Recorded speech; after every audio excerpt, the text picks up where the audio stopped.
Last night, these two teams back at it for Game 3 of this 4-game series. And our buddy, the great Scotty O'Connell, watching today from Walla Walla, Washington. We call this a Chamber of Commerce Day.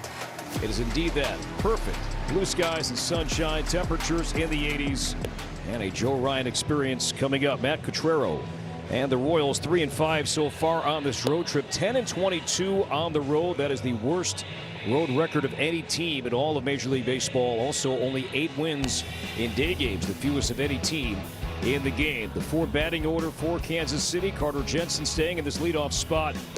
Bobby Witt Jr. now tied for the most stolen bases in baseball, 22, with Jose Ramirez and Nasim Nunez with the Nationals. Fede Pasquantino, Michael Garcia's first start in the week will DH Caglione, Massey, Collins, Rojas, Isbell. Round out the Royals here for Game 3. And Joe Ryan turned 30 years old yesterday. Happy belated. His numbers, Molly, brought to you by CarShield. Yeah, how about that? 30 years old for Joe. He's really been throwing the ball well, extremely consistent. You can see there, making his 14th start. ERA is sharp, strikeouts more than 1 per inning, and really has shown command as the walks have really been kept down. 0 walks in his last 3 starts, along with those 9 strikeouts per game. You see his combination of pitches at fastball plays, especially the top of the zone, pretty evenly mixed on his off-speed pitches, all effective. He can throw them for strikes when he's behind, or maybe steal a first pitch strike, and then he knows how to bury them outside the zone to get strikeouts. Defensively, outfield, Trevor Larnach at left, Kreidler gets the start in center, Austin Martin, a couple of great throws last night in right. In the infield, Brooks Lee at third, Tristan Gray at short. Royce Lewis back at second base today, Cody Clemens at first, and Victor Caratini behind the plate. Second big league start for Lewis at second base before today, September 1st, here against Toronto back in 2024. So Royce is back, Ryan set to go, Jensen leads off, and the first pitch is a strike, and we're underway. From one Twins way, the Royals have scored in the first inning so far in both games of this series. In fact, the Royals have been doing that quite a bit on this 10-game road trip. As Ryan misses high, it's a 1-ball, 1-strike count. Yeah, Kansas City has scored 9 first-inning runs over their last 5 games.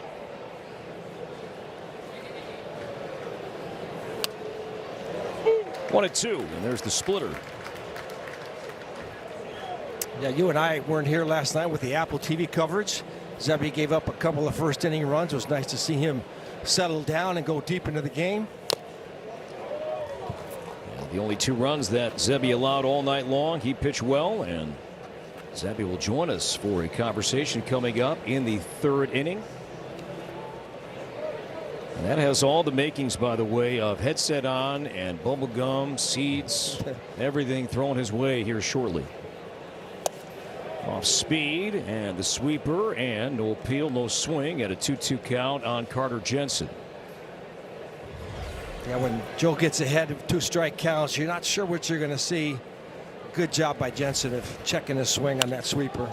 Jensen in the air to right field, hit well. This one will travel, and that will leave the yard. The Royals again score first. It's a leadoff home run for Jensen, and Kansas City leads 1-0.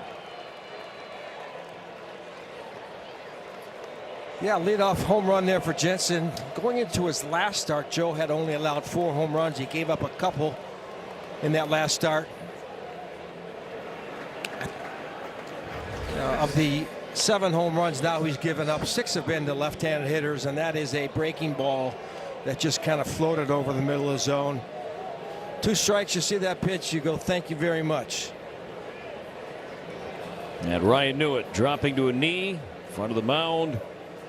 8th homer this season, and Jensen a leadoff shot, and it's 1-0 Kansas City. And now an early strike on Bobby Witt Jr., who's hitting .233 lifetime against Ryan. Does not have an extra base hit head-to-head against Ryan.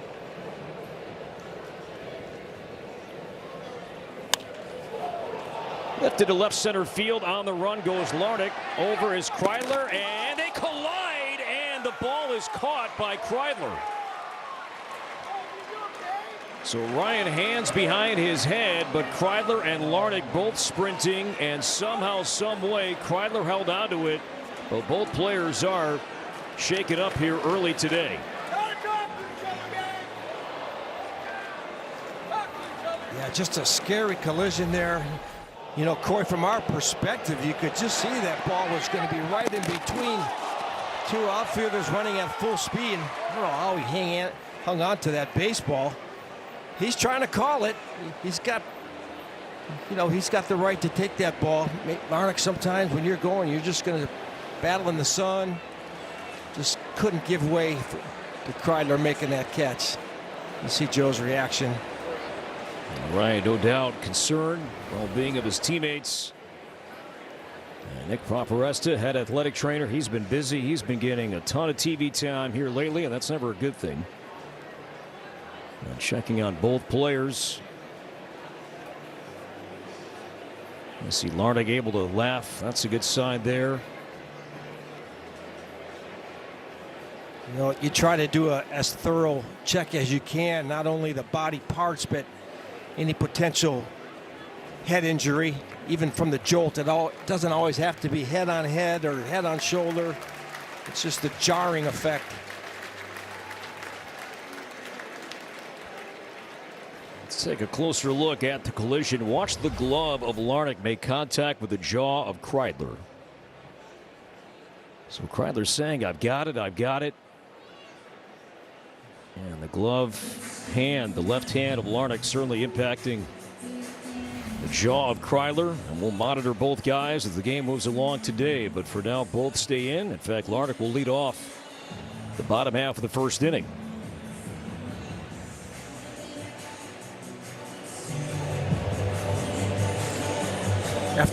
After Buxton's collision with the wall last night that left him in for the half inning, these guys both staying in the game after this collision. Let's hope that they're able to continue and finish the ball game. Twins roster right now, as we talked about a moment ago, is -1 outfielder. James Outman designated for assignment with Royce Lewis back up from AAA. And no Buxton here for game 3 to start. And here is Vinny Pasquantino. As Ryan misses high, ball 1 on Pasquantino, having a good road trip, hitting .290 on this 3-city trip. Well, walks then strikeouts, 6 walks to 5 Ks. Now 2-0. Now Joe has lost each of his last 2 starts against Kansas City. The first of the 2, September last year, was a night game, and Joe was sick, out of the weather, and got hit hard by the Royals on a Saturday evening in September.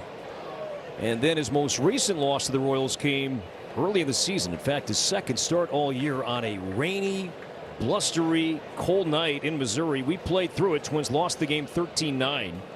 And Ryan gave up 5 runs, 9 hits in 4 innings at Kauffman Stadium. So much better conditions today for everybody involved. 2-2. I remember watching that game on television and a little surprised that they were playing in those conditions. There's a heavy fog too, it looked like. It was just hard for everybody to see. Cold, misty night in Kansas City. Over but low, now 3-2 on Pasquantino.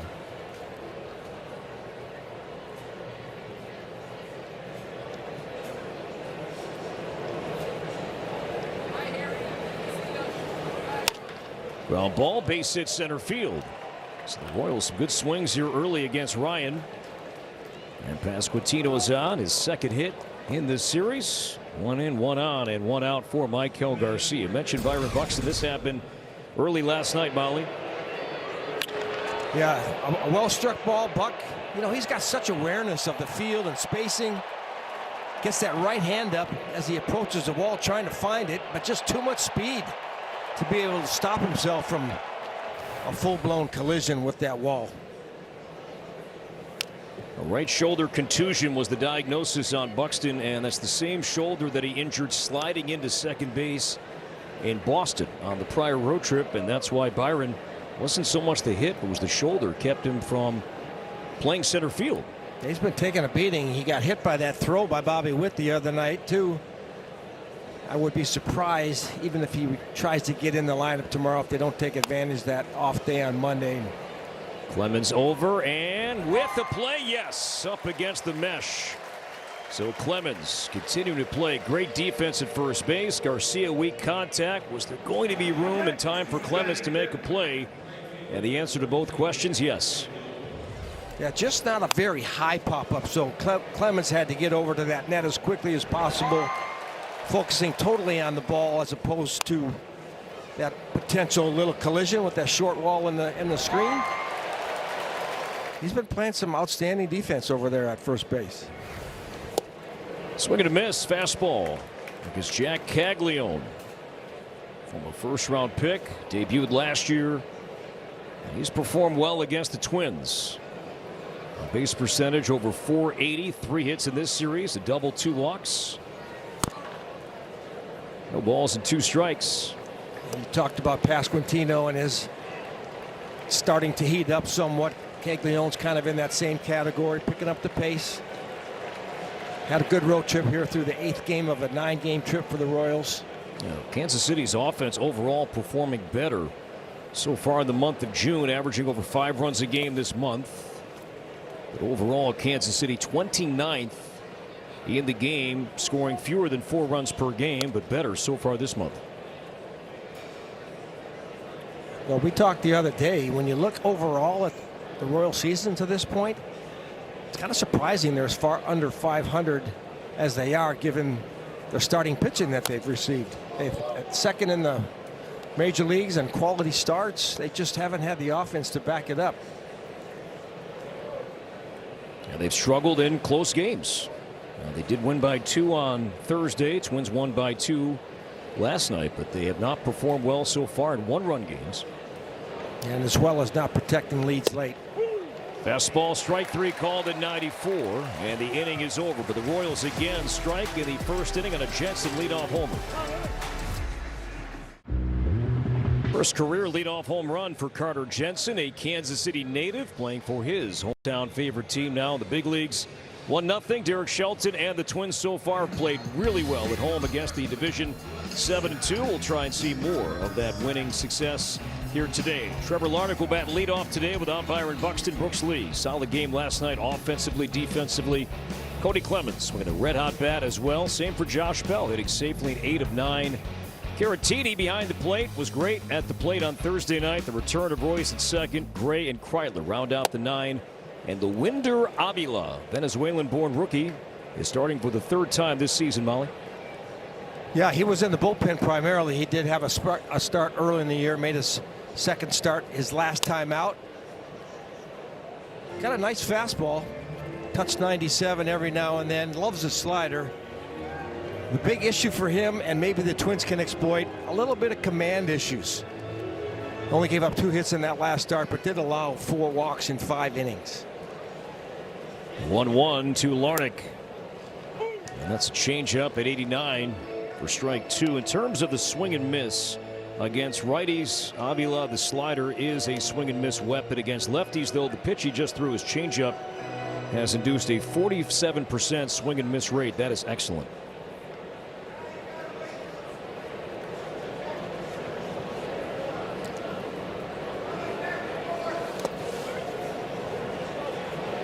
The Twins did see a good changeup last night, though, and Michael Wacha, and performed well against that good pitch that Wacha features. Well, Wacha's had a lot of success against the Twins in his pitching history, but it was nice to see the Twins find a way to get through to Wacha last night.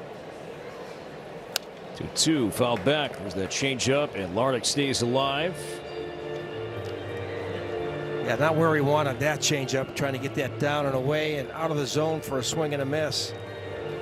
Larnach only able to foul it back to stay alive. First time Larnach has started a game batting leadoff this season. Something he has done plenty in his career. Slice to left field, coming in is Collins, and he'll dive and make the play. The Maple Grove native.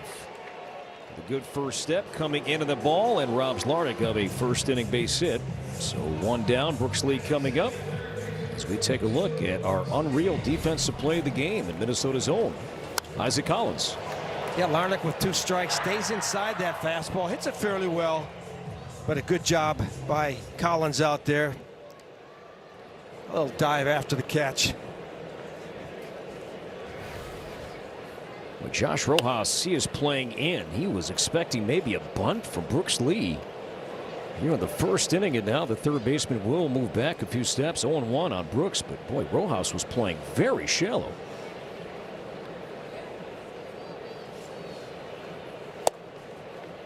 Outside, no challenge from Jensen.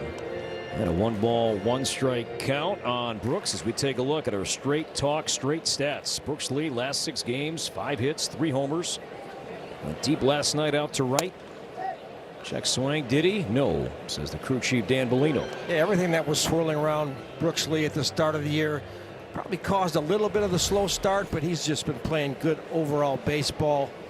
Been tremendous with runners on base, particularly with runners in scoring position. And defensively made a few really good plays again last night. Yeah, he's learning that position over there at third base. Every time you go out there, you feel a little bit more comfortable. You know, I just can't really predict the ceiling for Brooks as far as power. He's going to be one of those guys that just kind of mixes in maybe that 15 to 20. 9 on the year, and the 2-2 chopped to the right side. Michael Massey, well, the equivalent of a Gold Glove in college, playing at the University of Illinois in Champaign. He's a very good defensive second baseman, and he throws out Lee for out number 2. Let's take a look at the Royals here defensively. The outfield, sure, from the outfield from left to right, you got Isaac Collins, Kyle Isbell in center, and Jack Caglione in right. Infield, Josh Rojas getting a start at third. Gold Glover Bobby Witt Jr. at short. Michael Massey, as you mentioned, excellent defender. Pasquantino at first, and Carter Jensen behind the plate. Cody Clemens 4 for 8 in this series, 2 home runs. In fact, Cody in his career has 11 hits lifetime against the Royals. 7 of those 11 hits are home runs.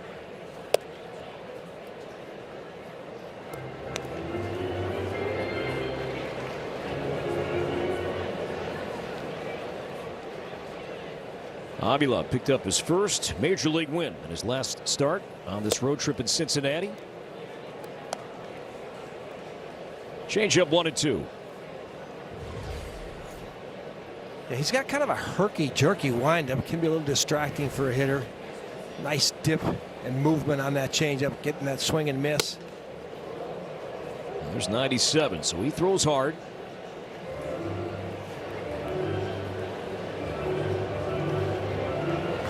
He's on the Venezuelan championship team of the WBC. They take their 3-2 with Josh Bell on deck.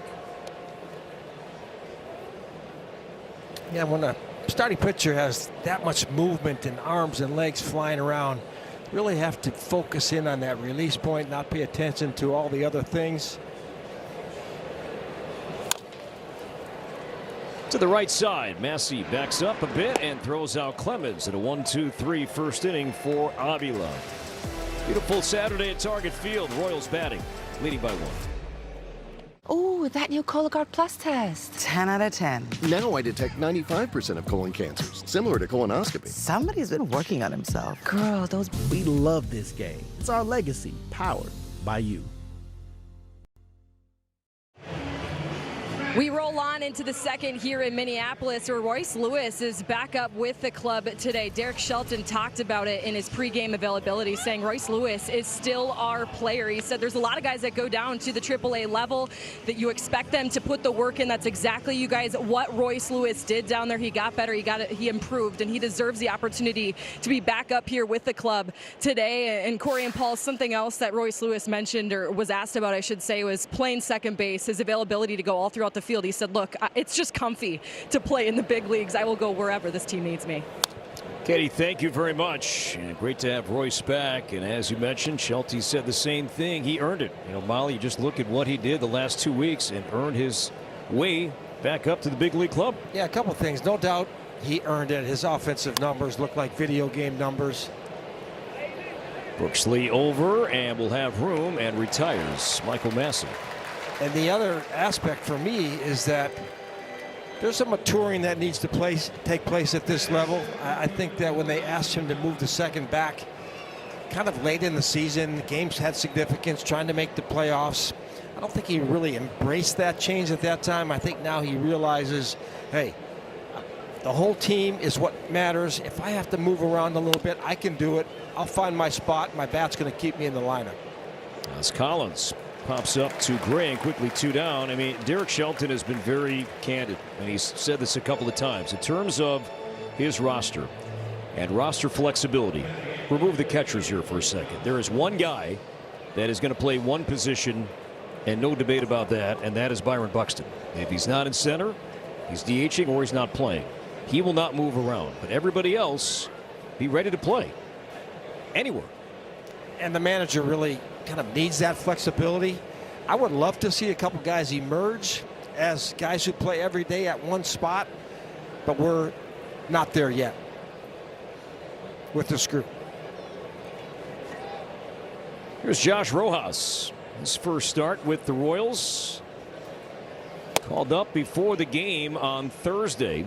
And what a day it was for Rojas. He was in the minor leagues on Thursday. AAA Omaha playing a road game at Columbus, a day game. Had a hit in that minor league game. And then was told, hey, you got to get ready. Find a flight to Minneapolis because you're joining the big league club for Thursday night's game. Well, weather, flight problems, you name it. He didn't get here until well after the game started. But then sure enough was asked to come up with a pinch hit spot late in the ball game and delivered the game-winning swing in the 9th inning off Justin Lawrence and drove in the 2 winning runs of the 8-6 win on Thursday night, 1-2.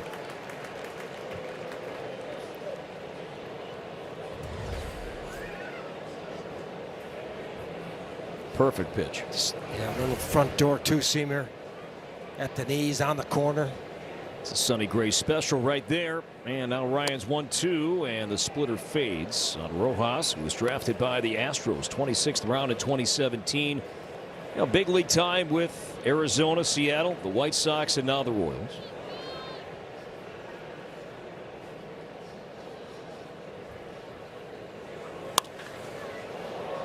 In the air to right field, deep but playable for Martin. And an 8-pitch, 1-2-3 second for Joe Ryan.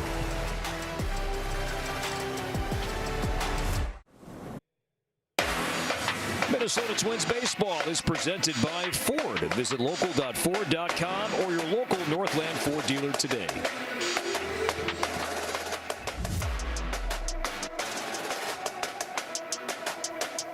Beautiful day. Twins batting in the home half of the second. Down 1-0. Josh Bell. Michael Massey's been busy so far today, and a 1-pitch retires Bell. So that's 3 straight plays to the second baseman Massey. And 1 down quickly here in the Twins half of the second. The Minnesota Twins and United Healthcare are proud to partner on the United Healthcare Community Champions Program. Each Saturday home game will honor individuals who inspire positive change across Twins territory. And today we are proud to welcome Sam Daly. Sam is the founder of Believe It Canine Service Partners, a Northfield-based organization that provides highly trained service dogs to military veterans. You can nominate future champions at twins.com/community champions. 0-2 on Austin Martin.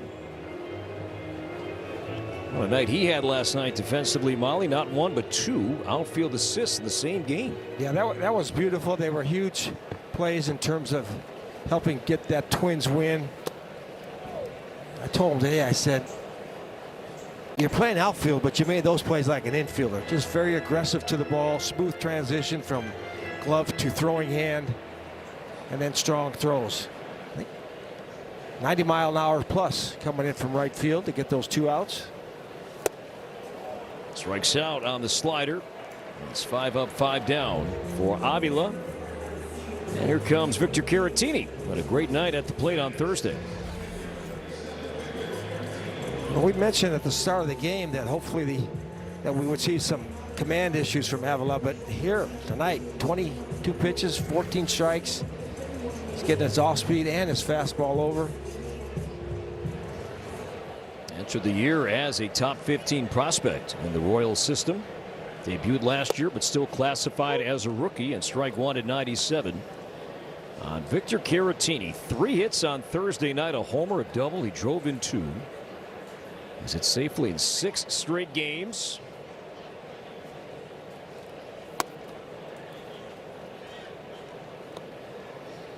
And like the Twins, the Royals starting staff is dealing with plenty of injuries right now.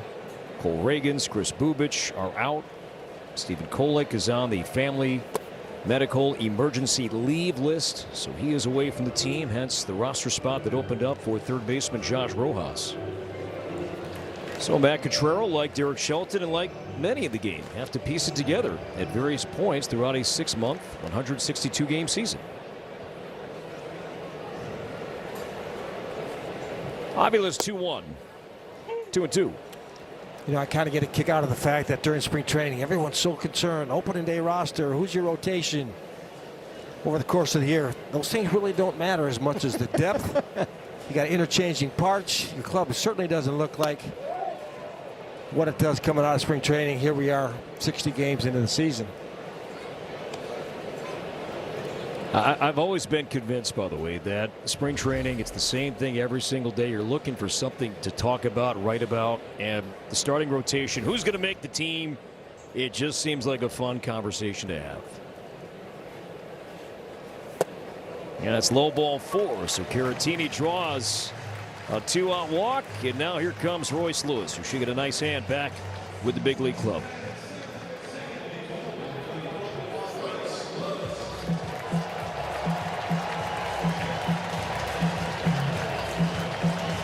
"13 games, Molly, at AAA, 340, 8 homers, and 4 doubles. I think he drove in almost 20 runs in those 13 games. And fouls the first pitch off of his foot. That's how you welcome yourself back to big league pitching, and you get some pain. Welcome back. Get a two-seamer down and in and pound it off your left leg. Oh, actually off the shoe.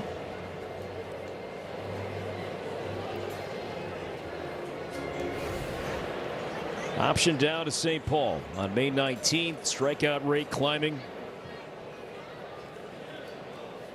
A good 2-week run with the Saints, and now is back. Pop foul, 0-2. Guy, you mentioned the fan reaction. A nice little round of applause. He's provided so many big moments here.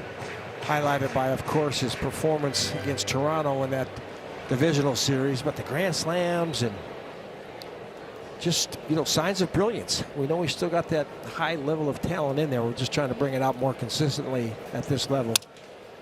Skips off the mound. Massey on the shortstop side. Close play, and Lewis is safe.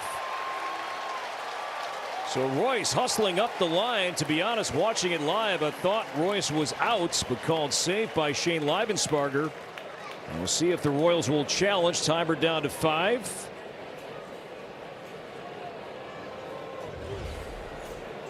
And Kansas City will challenge. Yeah, an off-speed pitch off the end of the bat. Massey going to the shortstop side. Makes a strong throw. Cotrero and the Royals taking another look at this. So Kansas City is challenging the call at first base. For now, Royce is safe, hustling up the line. And Caratini advances to second. And Tristan Gray coming up if this call stands or is confirmed. I don't know. That's looks we've seen. I just don't know if there's enough there to overturn the safe call. And despite what we learned growing up, sandlot ball, there is nothing in the rule book that does say a tie goes to the runner. Even though you've heard that since day one, you Right. stepped on a baseball field. And watching it live, I thought Royce was out.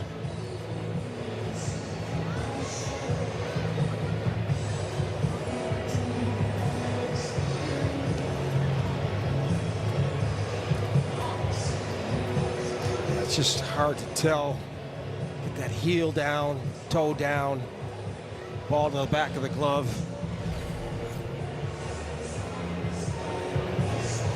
Let's see there. I mean, ball contact, interior of the mitt, and can you piece it together that his spike is not yet on the base? And there's no visual evidence there to say it is off the base at that point. You see the ball there, but is that in the glove there? And can you 100% see a look where his spike is not on the base? Just for you little leaguers out there, textbook by Royce in terms of really focusing on the front of the base. The runner is out. Kansas City will retain his challenge. So a call overturned, and Lewis thrown out, and the Royals maintain their challenge. $2 beers, $2. Welcome back to Target Field on a beautiful day for baseball. We head into the top of the third, Twins trailing 1-0. Looking at the keys to the game today, Joe keeping Joe. He's been on a roll. Talk about his last 3 starts, 9 strikeouts and 0 walks in all 3 games. He's got to keep it going.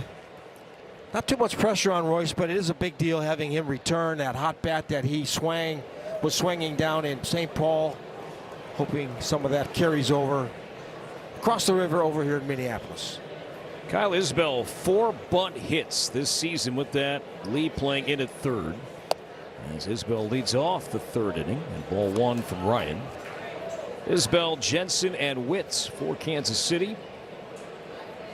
Isbell, 3 hits in the series. He's performed well against the Twins so far this season. And for the season, he's hitting in the mid-200s. But go back to the first time these 2 teams played, late March into April. Isbell was on base a ton. He's added to those numbers again this week. Hitting .526 against the Twins so far. 1-1 is inside ball 2.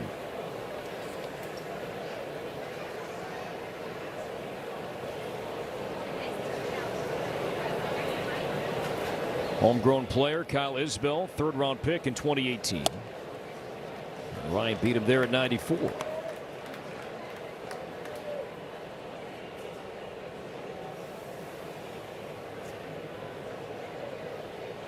Joe today is 8th start at home. He's 3-2 ERA, sub-3. At Target Field this season, and strikes out Isbell looking. A backdoor sweeper right there, and Ryan picks up his 2nd strikeout so far today.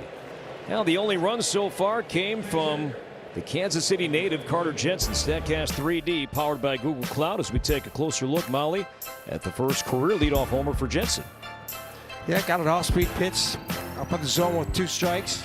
See the exit velocity in the distance. It's not like we're unaccustomed to seeing Royal catchers hit home runs at Target Field. Just didn't think it was going to be Jensen.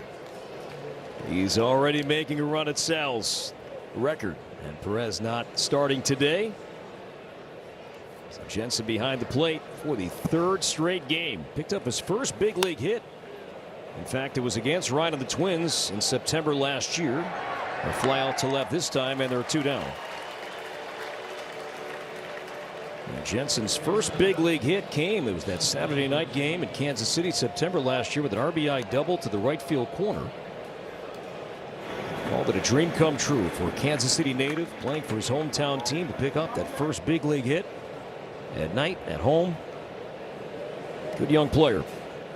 Yeah, getting to the big leagues, obviously a dream come true for a lot of people. But to do it for the team that you follow, that you've rooted for, I think a guy like Joe Mauer getting a chance to be drafted and signed and have such a illustrious career here for his hometown team. 1-0 on Bobby Witt Jr. Flied out to the warning track in left center back in the 1st inning. Collision between Larnach and Kreidler. Amazingly, Kreidler held out of the ball. Both players were shaken up for a bit, but both still in the game now.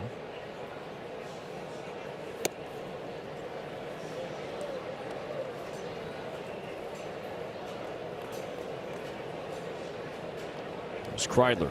We'll be at 2nd coming up in the home 3rd. It'll be Gray, Kreidler, and Larnach.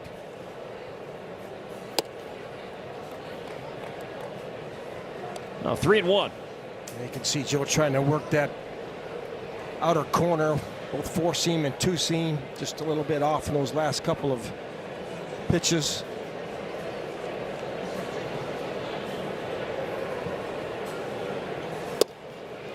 Woo. 3-2. Yeah, right there. I always thought that with 2 outs with a dangerous hitter, okay, he might get a hit, but I'm not going to let him drive anything here with 2 outs and nobody on. Just a perfect pitch right on the corner. And the payoff from Ryan. Fouled back. 95 that time.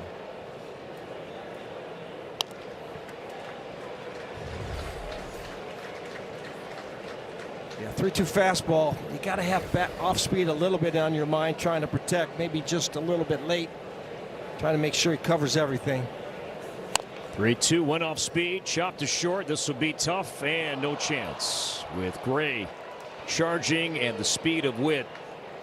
Now, even if he picks that up cleanly, either glove or hand, unlikely he'll have a play at first base against Witt. Yeah, to be honest, I thought there was no chance whatsoever given how weakly that ball was hit and how far that Gray had to go to try to field that ball. When you get to that point where the grass hits the dirt, just unpredictable. Top foot speed in the game. And we have a pitch clock violation on Ryan, so that will be ball one to Vinny Pasquantino. Haven't seen many of those here at all this season, either Twins pitchers or opposing pitchers. Witt's been on a roll here, stealing bases as of late. 6 over his last 6 games. And Joe's not the best at holding or his quickness in his delivery.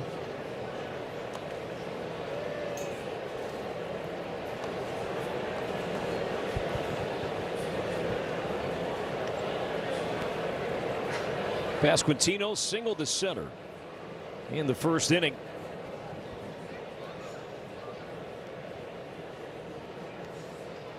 Witt takes off, and the pitch is low. Throw to second base, and it is not in time.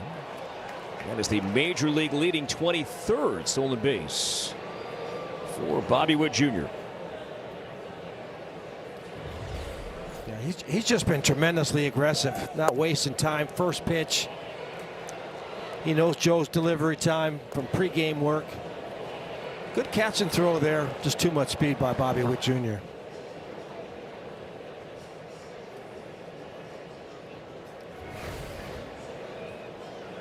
I were talking with Royce Lewis the last season, the year before, about some of his favorite players in the game, and he said the guy at second base, the base runner for the Royals, he's right up there because that's the player that I envisioned that I could be in my career. The combination of speed, power, athleticism. Well, that's a good player to try to emulate. Beats you in so many ways. A challenge here from Caratini. Victor gave that a beat, a pause, and then opted to challenge. Looked like Ryan was staring in as well. ABS challenges are powered by T-Mobile, and Caratini picks up his 27th ABS win this season to 13 losses. So instead of a 3-1 count, it's 2-2, and Joe kind of saying to his catcher, well done. 3-1 or 2-2, huge difference. Witt at second base, and the 2-2 to Pasquantino is fouled back. Kansas City in this series, they have performed better with runners in scoring position. Not a strength for this team overall this year. They're kind of getting back to our conversation about Kansas City doing better offensively this month. Well, hitting in spots like this is certainly a big reason why their run scoring has improved. 3-2. Yeah, with an open base over there at first base.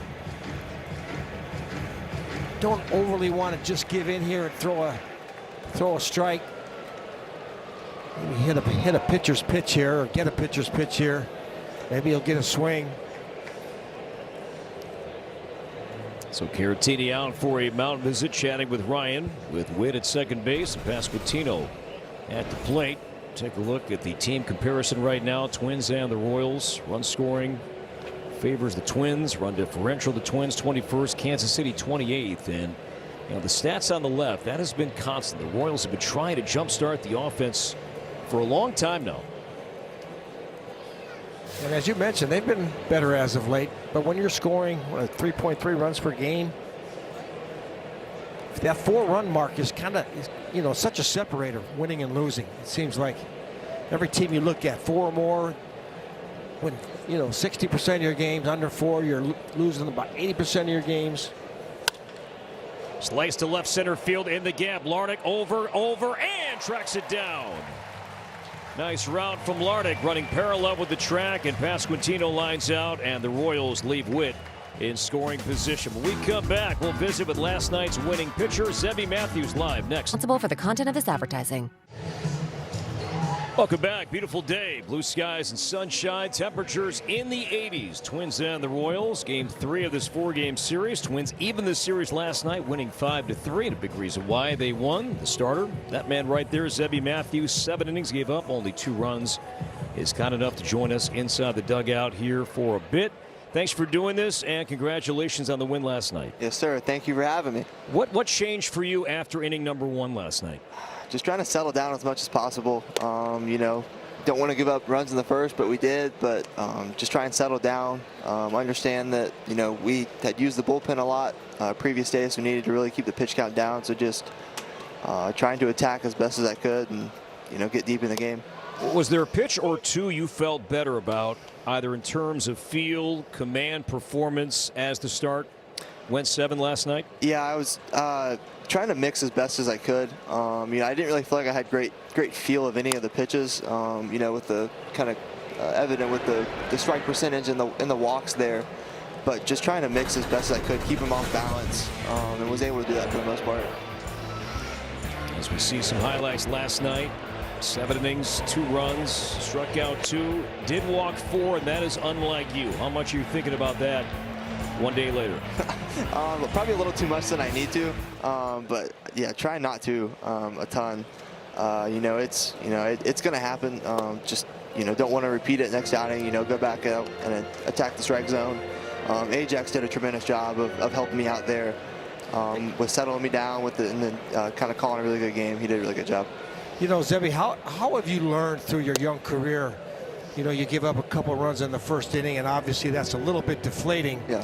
But to get length from a starter, particularly during this long stretch of games for the Twins, is there a reset after the first that you have to make to get yourself back into a good mindset to get yourself a lot of innings in that game and help out your bullpen? Yeah, definitely. I feel like, you know, in previous outings, you know, especially last year and in 24, like, you know, I kind of would kind of panic out there.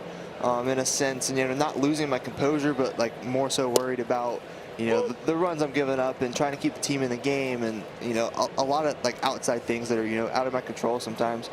But yeah, the adjustment last night was just come to the dugout and just, you know, kind of try and slow everything down as best I could, and you know, go back out there, understand that, you know, gave up too early, but, you know, you can throw up a stretch of zeros and keep the team in the game, and, you know that our offense is going to come through. Yeah, Kreidler getting the walk there, hopefully to get things started. The other thing that I thought was big last night, you had a couple innings where you had less than 10 pitches. Yeah. And I think in particular, I think it was the 6th, where you had like a 6-pitch inning, which enabled you to go back out. Yeah, it's been, you know, kind of refreshing to see a lot of the early contact. You know, I generally like try and throw as many strikes as possible. Obviously, it didn't work out, you know, the best last night, but, you know, it's usually the plan is go out there and just attack hitters, and, you know, kind of, you know, be on offense, even though, you know, as we're in the field, we're on defense, trying to have like an offensive mindset, and force them to put the ball in play. It's a double play ball, and Lardick grounds out to end the inning. And with that, we thank our conversation, our visit with Zebby Matthews. Thanks for doing this. Good luck next time out. Yes, sir. Appreciate it, guys. Couldn't do that without the athletes, coaches, families, volunteers, donors, and fans like you who are stepping up to the plate with us. We love this game. It's our legacy, powered by you. On to the 4th here at Target Field. Royals on top 1-0. It is a Joe Ryan experience. It's also play ball weekend. And look at young Joe Ryan on the left and current Joe Ryan Molly on the right. Come on. I think that just goes to show that coaching's overrated. Joe has not changed at all since he was 12 years old.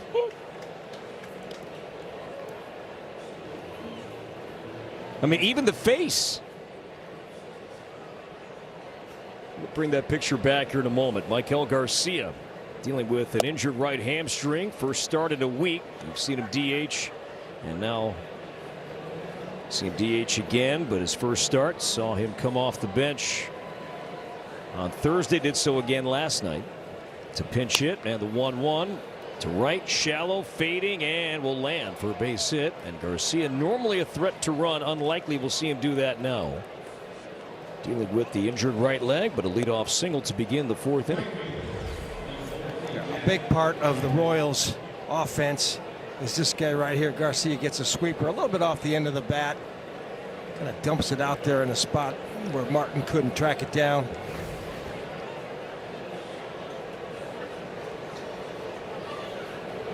So Garcia's on, and now Caglione.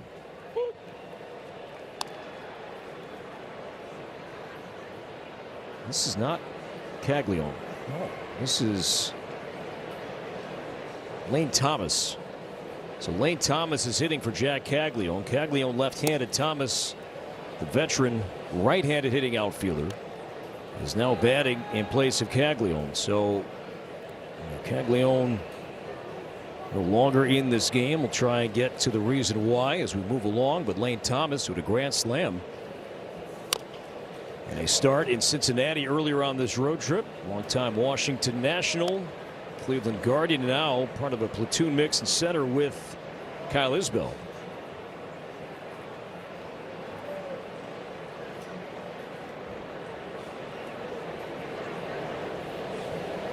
Ball and 2 strikes, and the pinch hitting Lane Thomas.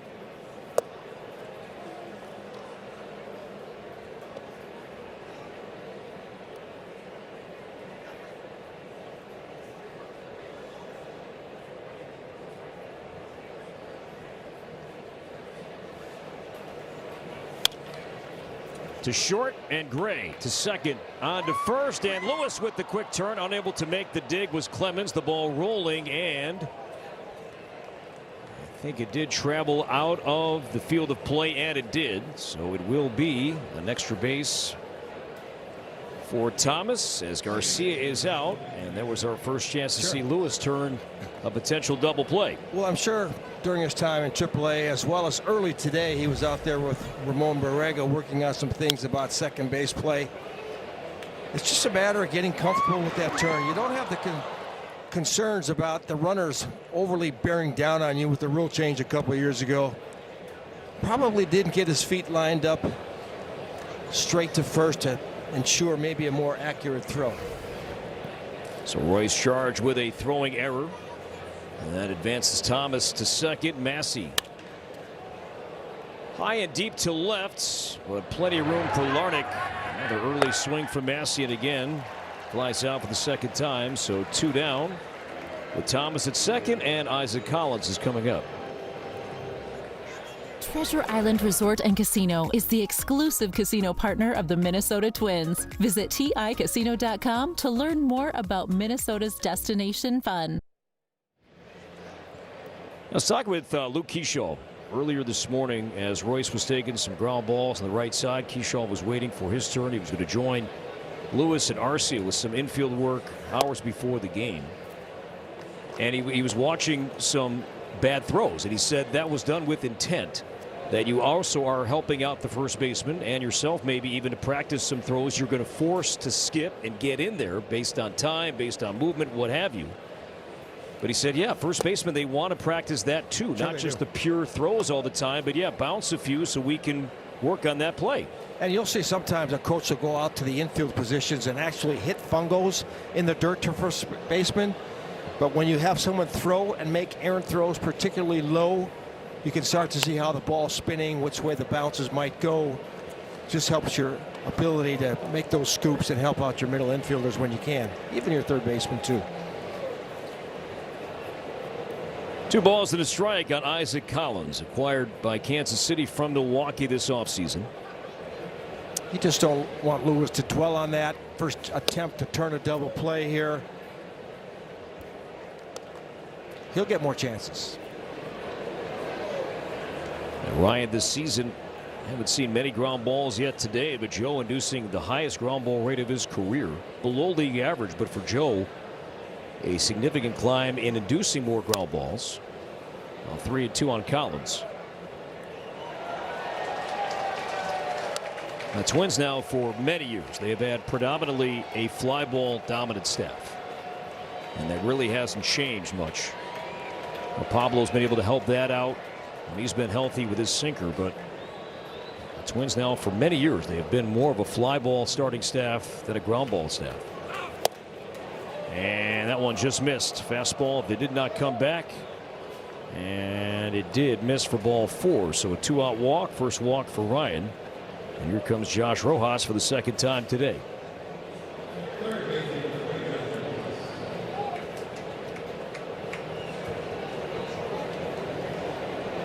Yeah, Joe losing the battle there with that ball 4. I'm just trying to think to myself, you know, no walks in his last 3 starts.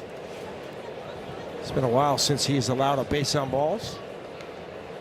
That ends that run. Ryan had gone 3 straight starts without a single walk. Last time he walked a man before that was here against Milwaukee on May 15th. Back to a breaking ball, stayed away, ball 1. We were talking about Rojas and his journey here to town on Thursday. You brought up a good point when Rojas finally entered the visiting clubhouse and the dugout. Yeah, he said, it might be a good idea if I go introduce myself to the manager and let him know I'm here. Didn't know that he was going to get the game-winning hit at that time.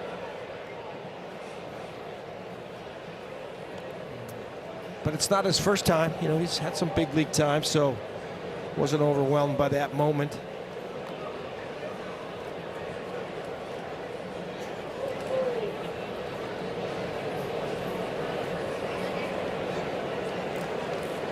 One ball, 1 strike on Rojas, now 31 years old.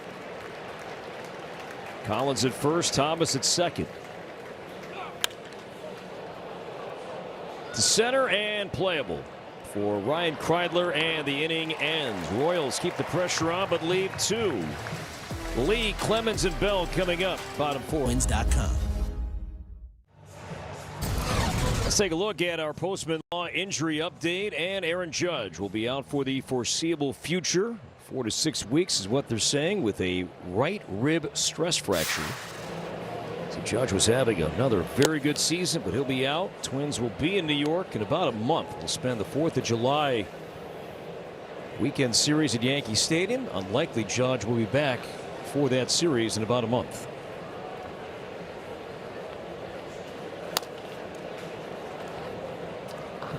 Tough to replace a bat like that in your lineup.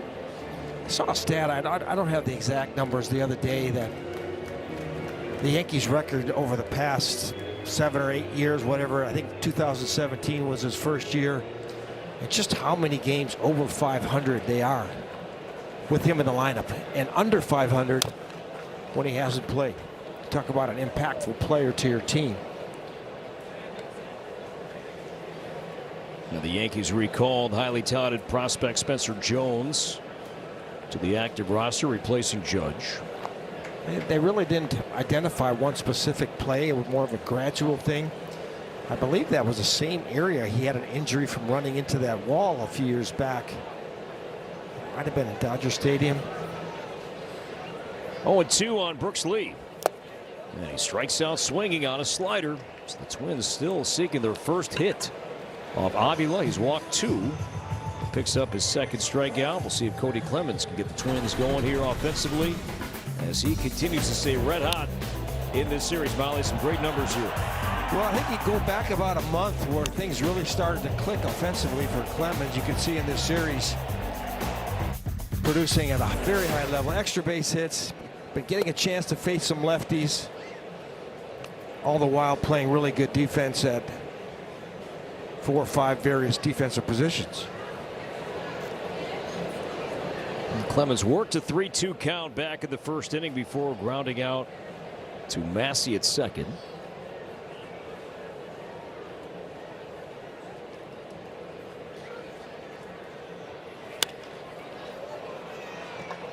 Out to shallow left, and here comes Collins. And quickly 2 down. When pests show up uninvited, Plunkett's knocks them out of the park with trusted professional care. From first visit to long-term prevention, get Plunkett's today. 1-0 Royals, 2 down, Josh Bell.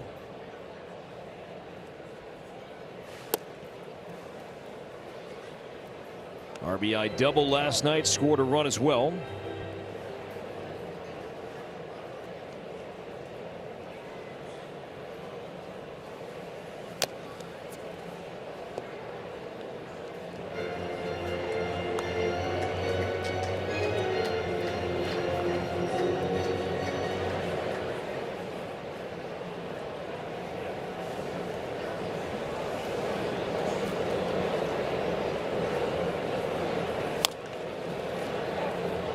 Twins entering play today 30-35. The Royals at 25-39. The only 40 loss teams this season, the Angels and the Rockies. So far this is game 6 head-to-head between these two teams. The Royals have won 3 of the first 5.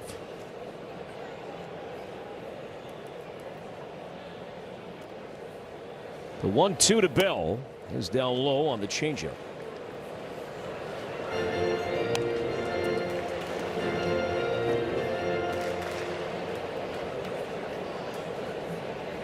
Avila coming off a 5-inning 1-run allowed start in Cincinnati. There's not a lot of hits so far through 3 2/3. He struck out 2, walked 2.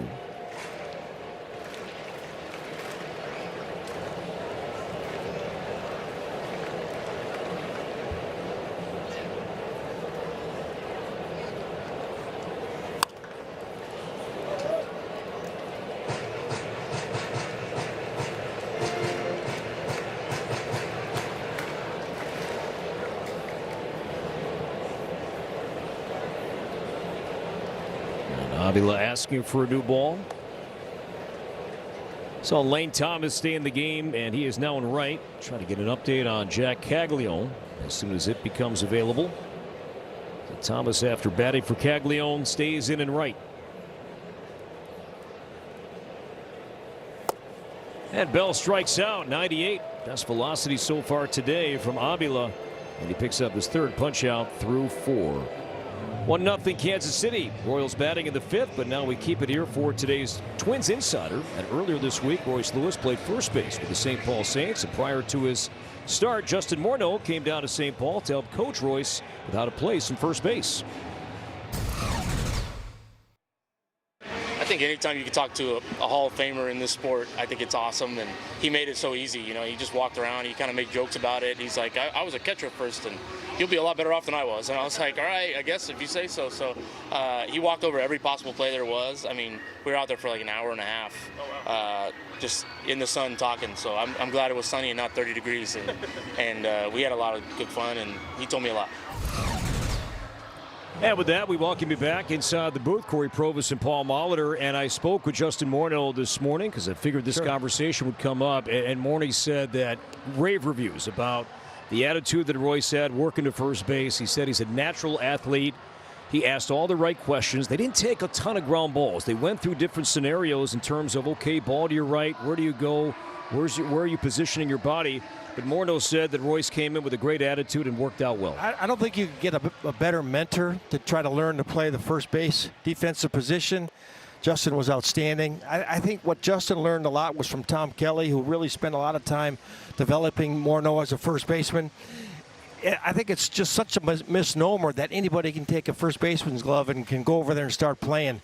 Just the nuances of the position, footwork, cutoffs and relays, bunt defenses, you know, plays where you have to feed the pitcher, those 3-1 plays that you work on in spring training.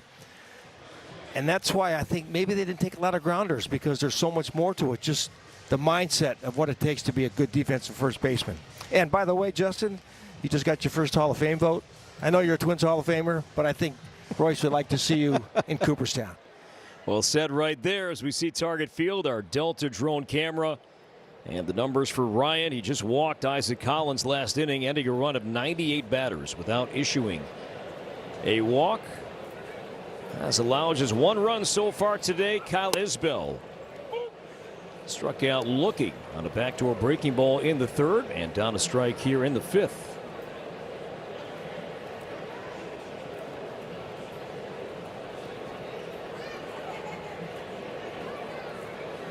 And Royce, when asked about the glove at first base. He said, I'm still trying to figure it out. Still trying to figure out make, model, you name it, what he's going to use over there. Luke Keyshaw told me when he's been taking some reps at first base, he's been using Orion Jeffers' first baseman's mitt. Cody Clemens, he has everything. He's got all the gloves in his locker. His first baseman's mitt today. I had the experience of transitioning to first base later in my career, and the glove is a big part of learning the position. It's just a different feel. You see the strikeout there, and you really want to find one that it's got to be stable, but it has to have a nice deep pocket, so any ball that hits any parts of that letter kind of gets swallowed into that pocket area. Obviously, it's a larger glove that gives you a better opportunity for scoops in the dirt and taking various array of throws that come in your direction. One down for Carter Jensen. Home run to lead off the game, the only scoring so far. I mean, for a guy like Royce, you'd almost have to start with the teammates, right, or somebody else's glove. He had to break in a new glove. It's not going to happen that quickly. The break-in process, you can expedite it by different methods.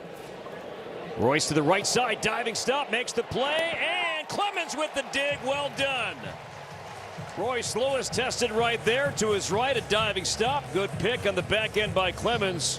Good D on the right side for out number 2. Now that was a fun play to watch, you know, as Royce transitions to some different places on the baseball field. You get a play like that. He's fielded a million ground balls in his life, but it's a little different angle, a little different feel. Quick to get back up onto his feet and make a strong throw. Nice play by Clemens on the back end here too.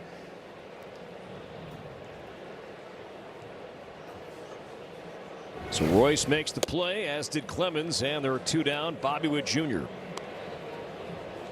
1 for 2 today. Infield hit, stole a base in the 3rd inning. Comes Ryan's 75th pitch of the game. 1-1.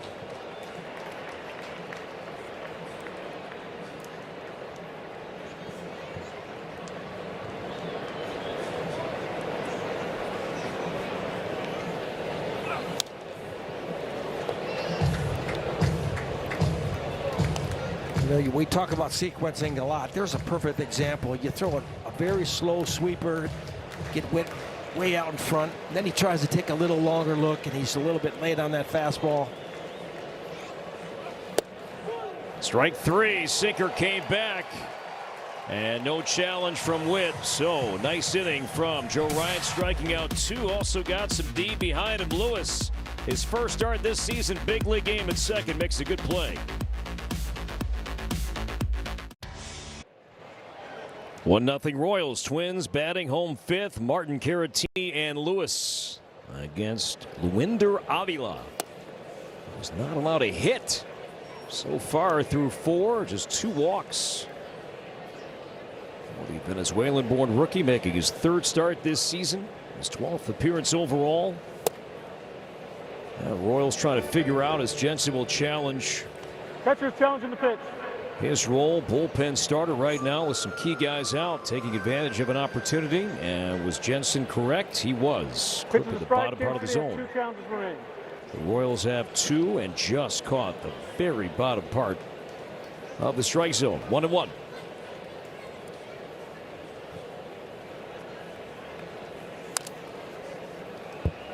Now, we were talking earlier about Austin Martin, 2 outfield assists last night.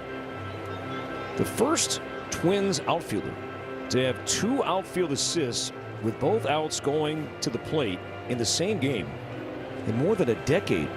Oswaldo Arcia, May 30th, 2014. I would not have guessed that as the guy who did that. Line drive, right side, base hit, right center. No hitter is gone. Twins put some speed on. Nice going, Corey. I think that guy did the tougher part, but when a Hall of Famer gives you a compliment, you take it. I talked to Austin this morning about some adjustments that he's making, countering what pitchers have been trying to do to him as that average has fallen off the last few weeks. Says he's just trying to understand what they're trying to do, trying to use that right field as much as he can just to get that feel of getting the ball back onto the barrel. Nice job here starting the 5th. 8 stolen bases for Martin as Caratini fouls it back. Ground ball numbers have been a part of Avila's game so far today. Twins have hit into 1 double play already. How aggressive and at what point did the Twins try and give Martin here the green light, Molly? I'm sure he has the green light. It's just a matter of comfortability of Austin and getting a read on Avila here. Jensen throws well, runner stays, and the pitch off speed, strike 2, a curveball. To be high, and Caratini would have won. That challenge did not. No balls and 2 strikes. Runner stays. Caratini to right, to the track, to the wall, turning, and that's right off the face of Flo. Martin at third base. He'll be held. It's a double for Caratini, and the Twins are in business here in the 5th. 2nd and 3rd, and nobody out.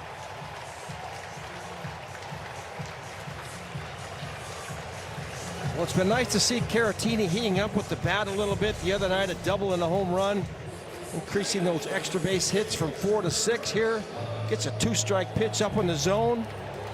Keeps his head down and follows through. A good read by Austin over there at first base. The ball just caromed off to Thomas fairly cleanly with nobody out. Makes no sense to try to score that run. Trust your next guys. Here's Royce. Infield in. Lewis 0 for 1 in his return against Avila. Ball 1. Avila this season, combined starter reliever, has allowed a .367 batting average against with runners in scoring position. Royce 3 homers, 13 knocked in. A base hit could give the Twins the lead here. 1-1. Let's go back and take a look at Martin's base running going 1st to 3rd here, Molly. Well, you want to take a good secondary to start the procedure, and then you get a good read on the ball. Once he sees that the outfielder turns his back and it's going to hit that wall, he just takes off. Just not going to take that chance with no outs. Outside 2-1, and the Twins on this homestand have been excellent with runners in scoring position, isolating these games against the White Sox and Royals so far, batting a robust .353.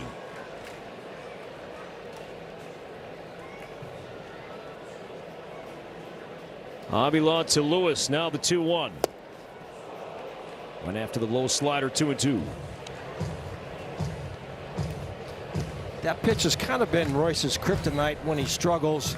Just not recognizing those off-speed pitches that start in the zone and end up out of the zone. 2 strikes here. Shorten up. Try to keep it in the middle of the field.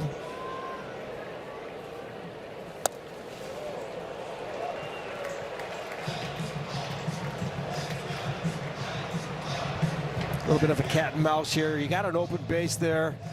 He's got that swing and miss slider and a good power sinker trying to get that ground ball to the left side. 2nd and 3rd, nobody out, and the 3-2 pitch. Did not chase that time. Molly got that same breaking ball. Nice plate appearance from Lewis. He draws the walk, and the bases are loaded. And Tristan Gray is coming up. And Brian Sweeney, pitching coach, out for a mound visit. When Royce was doing Royce things, it was because he was batting so often with the bases loaded. Now, if you isolate this season alone, the guy that has looked most like the old Royce Lewis is this guy. Tristan Gray has been amazing with the bases loaded this season, including 2 grand slams. Yeah, he's taking advantage of the opportunities that he is getting to play and step into a major league batter's box. Twins have had so many chances this year, bases loaded. It seems like it happens almost every game. A really nice job by Royce and the in-bat adjustment to take those last couple of sliders. Here we get a look at that last. That was the home opener against Tampa Bay on a frigid night. And then on this homestand against the White Sox against David Sandlin. Both balls middle in. That second one had a little bit more tilt on a breaking pitch. The left-hander recognizes that pitch. It's a great pitch to elevate. Infield halfway as Gray looks at strike 1. First pitch changeup. 5 for 9 this season. 2 grand slams, a bases clearing double, 14 RBI. 25 total. Slice to center field. Isbell makes the catch. Martin will tag, and he will score. Throw comes into second base. And a game-tying sac fly from Tristan Gray. 1-1. That's another good at-bat by Gray, knowing the situation. Try not to get pull happy when you might roll over and get a double play ball. And a good job by Martin, too. When you're over there at third base, you got to make sure that you get back and tag. Don't be fooled by the line drive. He had a lot of carry. He was able to get back and score without a throw. All tied 1-1. Still just one out, first and second for Kreidler, who walked in the third inning. Grounded back to Avila. He'll go second. Massey on to first, and Avila minimizes the damage. Twins load the bases, nobody out. Score only one. $2 beers, $2.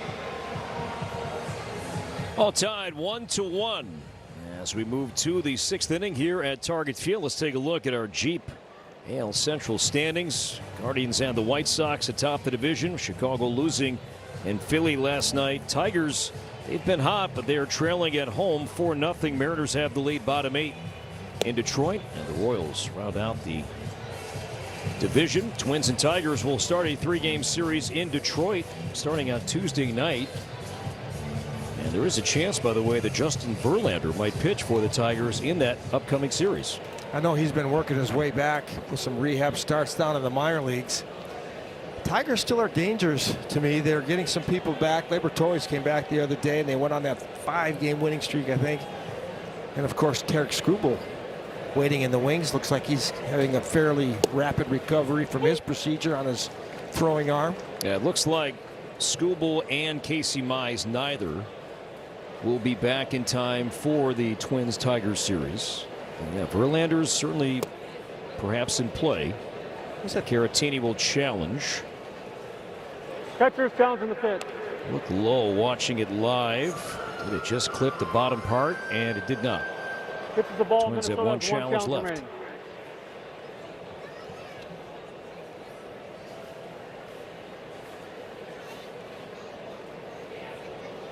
So 1-1 on Pasquantino, 1 for 2 today. Yank foul.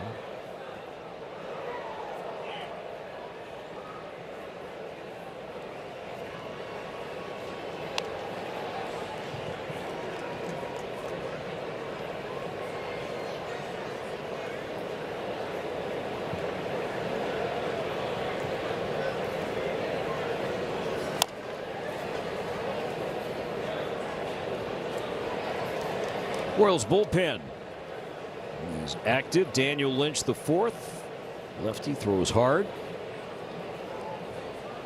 Third time through coming up for the Twins in the sixth. Larnach, Lee, and Clemens top of the order. 1-2 to center and down. Second hit for Pasquantino today, and the leadoff man is on for the Royals.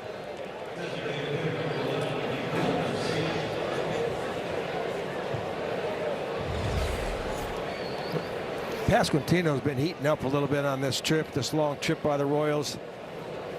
You see Joe's reaction.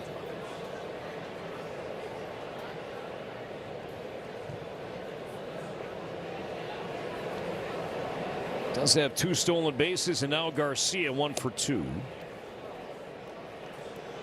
So a week ago today, the Royals were playing in Arlington, and Garcia rounding second base just felt something kind of pull in his right hamstring. And instead of taking an additional step or two, he started hopping. He started hopping his way around the infield. And Matt Contrero, when he was asked about that, he said that's the best thing he could have done in terms of you feel some discomfort, you feel it getting tight, and the more you push it, you take an extra step or two, the more damage you could do. You see that happen a lot when any particular player has a hamstring injury on the way down to first base. And they almost always complete that jog through the base. Some passion from Ryan there. My bad. 2-1.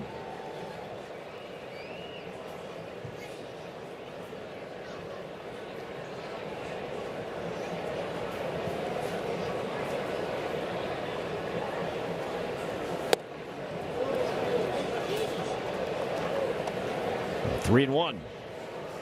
Close. One challenge left for the Twins. Garcia, All-Star Gold Glove winner at third last year. Good sweeper there, 3-2. And there's the confidence getting back to what we talked about with Ryan at the top. It's more than just the four-seam fastball. His breaking pitches have been excellent. You want to be a big league pitcher, you have to be able to throw your secondary pitches for strikes and hitters counts. Runner stays, 3-2. Struck him out as Garcia chased the breaking ball. Fifth strikeout for Ryan, and Garcia doesn't strike out too often. One away as we take a look at Ryan's strikeouts so far. Yeah, the first one there, lock up on a fastball on Caglione. High heat. Paint. And this last one, he gets Garcia to expand on a 3-2 sweeper. So now Lane Thomas, his second at bat on a breaking ball. Check swing is popped up, and that's out of play.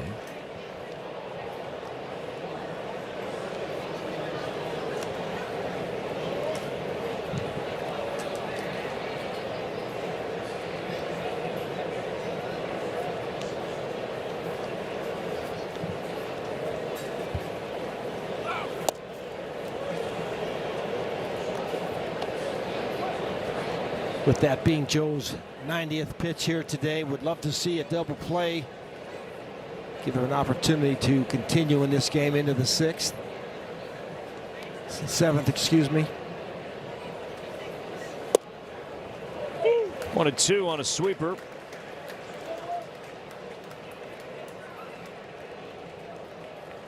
So Ryan has leaned on heavily today. 54% four-seam fastballs. Ryan has worked 6 innings or more in 5 straight starts. 1-2 pitch to shallow center. Here comes Kreidler and Larnach with a lunge can't make the play, and everybody's safe. Just a little slow developing really from Kreidler in center, and Larnach then came sprinting in, and despite the lunging attempt could not get there in time. It's single for Thomas. I think you're right on with that, Corey. I think Kreidler got a bad read on that. This ball ends up almost in a direct line from home plate to the pitcher's mound to second base. Larnach covered a lot of ground, just needed about 3 more inches.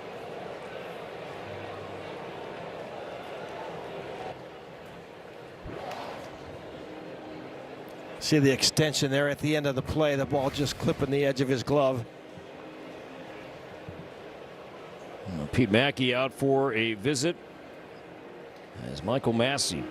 He has swung early against Ryan so far today. He's popped out and flied out.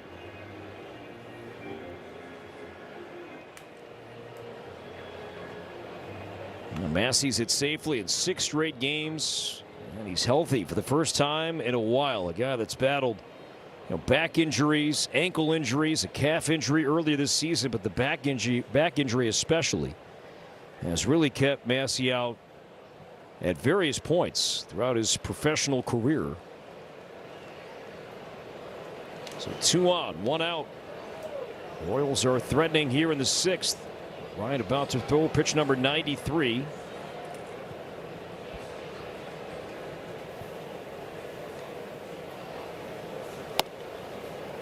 Backdoor breaking ball away for ball 1. Twins bullpen for now quiet. Nobody throwing currently. A few guys walking around.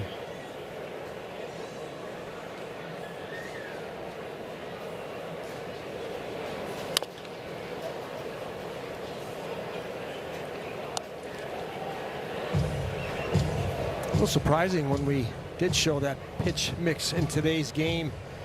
Talked in the pregame about that knuckle curve and how effective it's been. We just haven't seen many of those today. More sweepers when he's gone to a breaking pitch. Strike 2 called. Outside corner, 94 on Massey. Yeah, great. He's been able to paint a few times today. Here's another one. Great location, little 2-seamer that runs out to the edge. Got options now.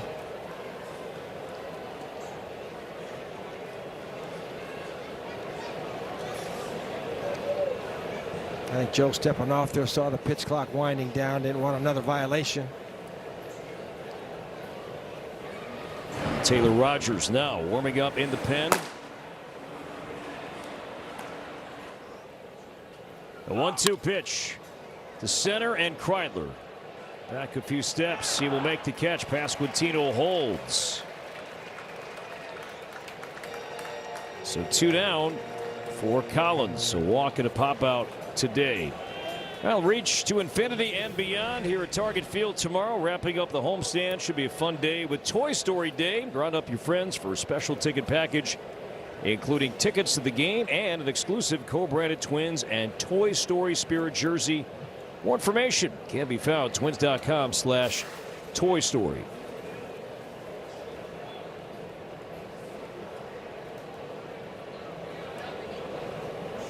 Two on, two out for Collins. Strike one. The player that went back to Milwaukee, the trade that brought Collins to Kansas City, reliever Angel Serpa. And he's out for the year, elbow surgery.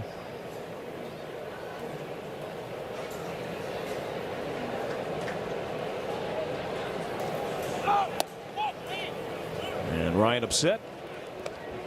It's a family show. We'll move on. 1-1.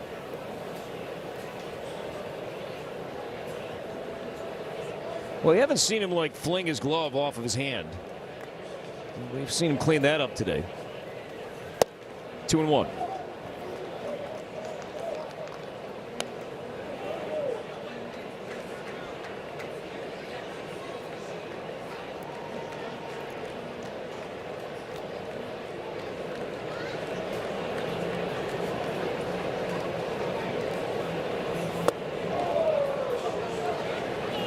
No swing, 3-1. And the lefty and Josh Rojas on deck. And that might be Rogers' man, as Joe is now at 100 pitches. There's Rojas lurking right now. Ryan behind Collins, 3-1.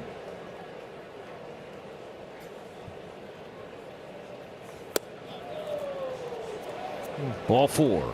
And that is walk number 2 for Ryan today. And it was low. Second time Collins has walked, and the bases are loaded. I hope they stay with Joe here, to be honest with you. He's your best pitcher. He's got his runners out there. Give him a shot to get off the field here. That's what Shelty will do. He'll lean on his ace here to work himself out of it. 3 on, 2 down, Rojas.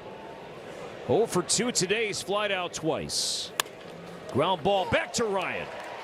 Underhand flip, and he indeed works 6 innings, allowing just 1 run as the Royals lead 3. Joe Ryan on this beautiful Saturday, 6 good innings today, striking out 5. Says hi to Cody, working out of a jam, still tied at 1. Of the Minnesota Twins. Saturday baseball from Target Field. Twins and the Royals all tied 1-1 with Katie Storm, Paul Molitor, Corey Provis reporting from the Dick Bramer TV booth, and Winder Avila departs, and Daniel Lynch the 4th. Lefty comes in for Kansas City.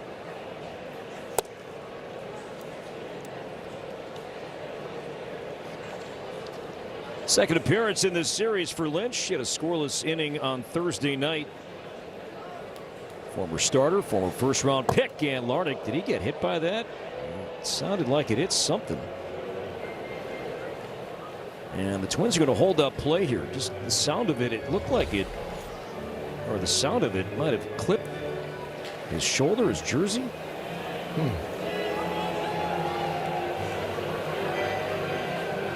Now, no challenge. We'll play on.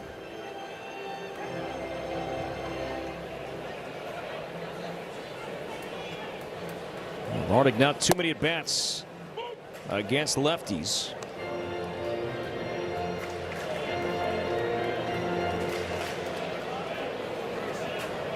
Two for 21 this season. Lefty on left. Swinging a fly ball into right towards the corner. Back goes Thomas, and Thomas makes the play on the warning track. Right near the wall for out number 1. Good swing from Larnach. And Thomas ran it down to the sunshine. Yeah, a little sinker by Lynch here. Gets in on the hands just a little bit of Larnach. Ball up and in, right on the corner, up and in. It's not quite enough to get to that wall. Lynch has had a good year. One of the few guys out of their pen that takes average. It gets left-handed hitters to, not sure the average, but 5 for 44 for left-handed batters against Lynch. Brooks Lee 0 for 2 today. Now we'll bat right-handed. Now, speaking of Thomas and Wright, we did get word that Caglione left the game due to soreness in his right shoulder. That's why Thomas took over for him earlier today and is now on right. Lynch again behind 2-0.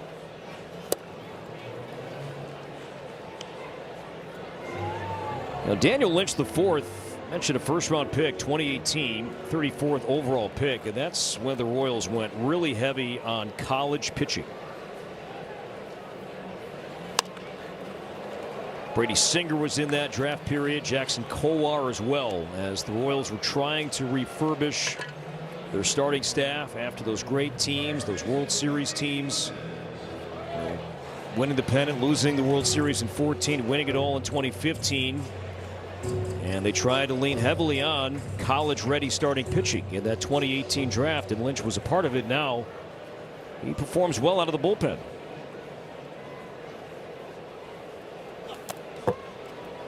Ball 1 to Cody Clemens. Yeah, Lynch being one of the pitchers that we see around the game that talented, can't seem to find their niche in the starting rotation. Transition to the bullpen has been good for him and the Royals. And Clemens did go. He uses that sinker slider combination to lefties, more sinker changeup to the right-handers.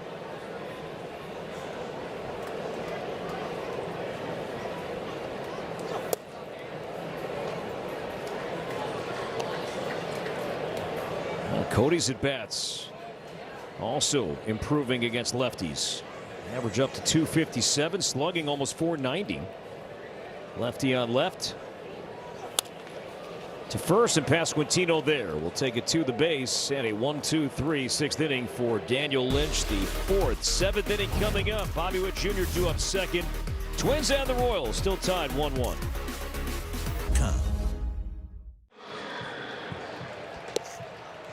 7th inning. All tied 1-1. Royals scored their lone run of the first. Twins their lone run in the 5th. And that will do it for Joe Ryan. Leaves after 6 innings, striking out 5. Gives way to Taylor Rogers, who will face hitters 9, 1, and 2. You see Taylor's numbers there coming in here to start the 7th. Batting average against a little too high. Just hasn't shown ability to get the swings and misses that we've seen in the past from Taylor. See if we can get a shutdown inning here. Get the Twins back in the dugout. See lead not ruling out a bunt at third base. Isbell will do that. And there's a breaking ball for a strike. Well, stat that stands out so far for the Twins bullpen here in the month of June. The walk rate is high. 4th highest walk rate so far this month. And there is a bunt, and that's a fair ball picked by Caratini and makes the play just in time for Clemens to catch it, Molly, and then get that glove out of the running lane. Yeah, Isbell bunting a huge part of his game, trying to start the inning off, getting on base. Somehow just didn't get enough of that ball. If he gets it out a little bit more onto the grass, probably beats it out. Caratini jumping out there, barehanding. Nice play. That's one of those tough plays for first baseman too. That ball tailing back into the runner. You got to hang in there. Good job by Cody. So 1 away for Jensen. 1 for 3 today. Jensen against left-handed pitching, 239 average.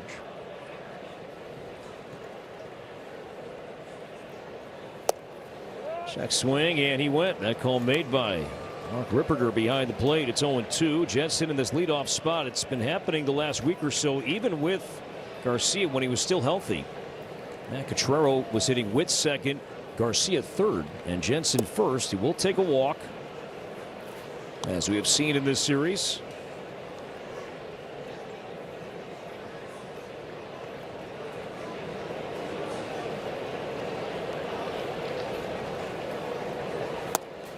Breaking ball and a challenge here from Caratini. Sweeper sweeping across the plate, and Caratini feels pretty confidently about this pitch, and he was right. That's the 7th time that Victor Caratini has flipped a ball into a strikeout. So 2 down.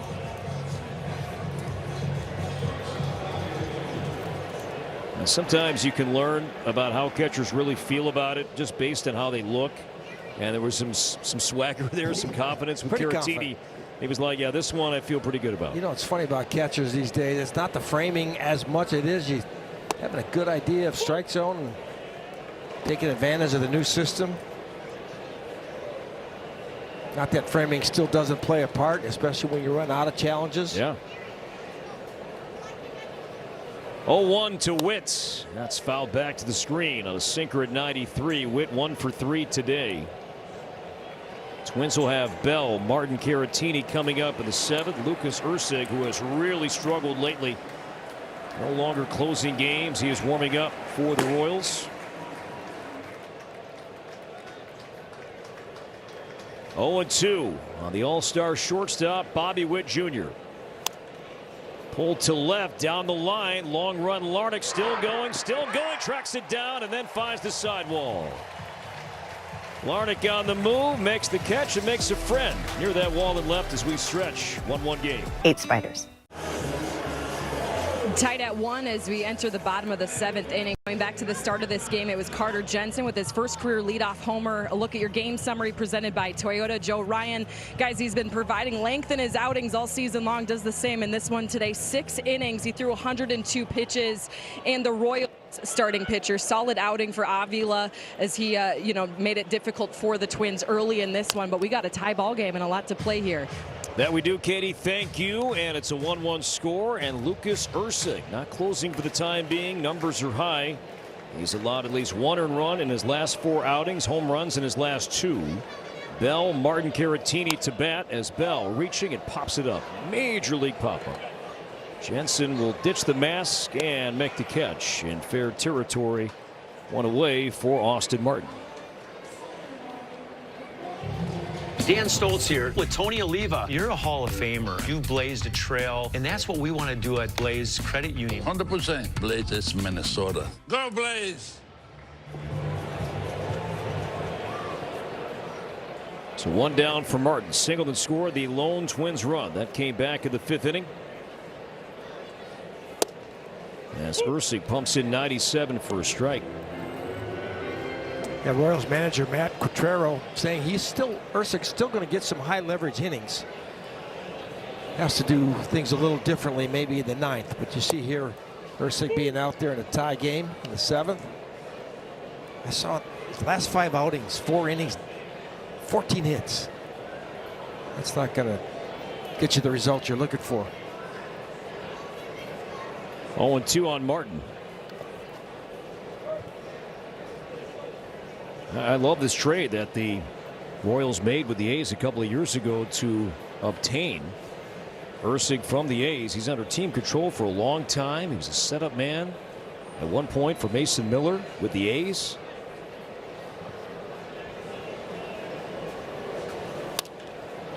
It's a foul ball. Now Carlos Estevez, he's been hurt pretty much all year long. That's why he's not closing.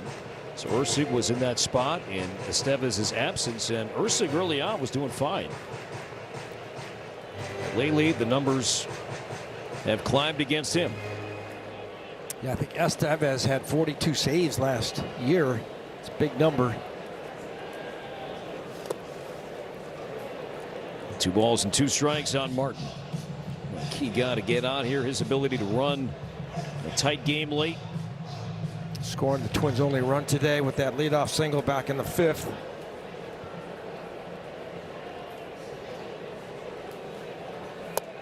Oh, 3-2. The Twins loaded the bases with nobody out of the 5th inning. Settle for just 1 run. And a gray sac fly. Caratini's been on twice. Is on deck. 3-2 on Martin. Inside ball 4. So Martin fell behind, comes back and coaxes a walk. Let's see if that speed comes into play here against Ursig in the 7th. Walking more guys this season as Ursig. It's now 16 walks and fewer than 23 innings thrown.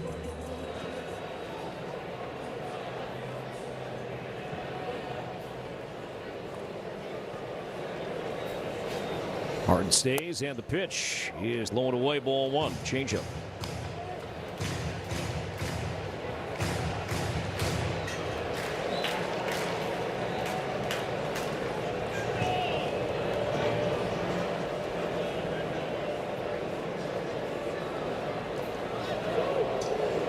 Well, Pasquantino saying, hey, give this one a look. He thought the glove was down before Martin dove back in. Yeah, Ursig showing some quick feet there on the snap throw over there. Pasquantino. No challenge. In my eyes, that's close to a balk. You got to step and not just spin off that rubber to make that throw.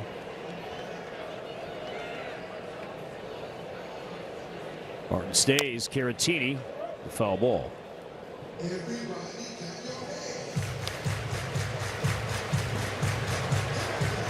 Yoendris Gomez in the bullpen. You see Rogers back out to begin the eighth. Pasquantino, lefty, due up first. Strike two on Caratini.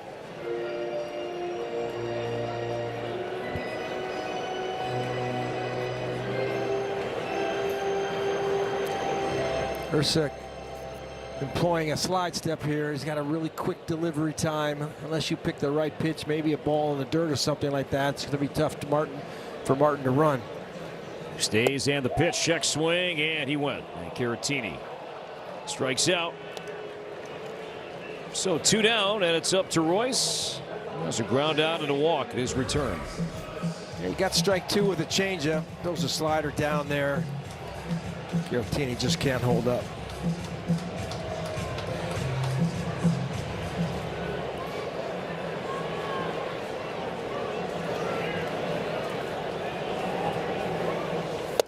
Does the likelihood, even the probability, of Martin running now change with 2 outs compared to a little one? bit? I think you're willing to take more of a chance. You know, Royce has got gap power. You could score on a double, certainly on a homer. But if he falls behind with 2 strikes, I would say maybe it's worth a shot. He stays, and the 0-1 pitch popped up. And Witt calling and catching, and the Twins get a walk and do not score. For Kids Day presented by Target. Kids 12 and under. You can enjoy ice cream treats, half-price U.S. Bank kids meals, and run the bases postgame after the ball game tomorrow. Make it a family tradition. Get your tickets now at twins.com/kidsday. Kids are here today. Why not? Beautiful day. And some Ellie De La Cruz fans here. Why not? Great player. Ellie's hurt right now. Rogers stays in to face Pasquantino. So lefty-lefty matchup and a strike. Pasquantino has 2 of these 6 Royals hits, both singles.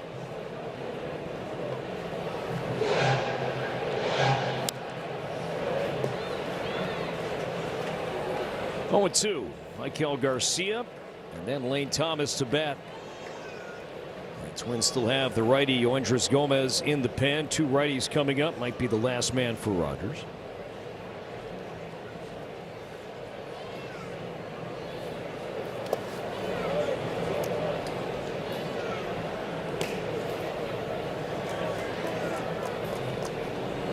The veteran Rogers worked a 1-2-3-7, our Delta drone camera.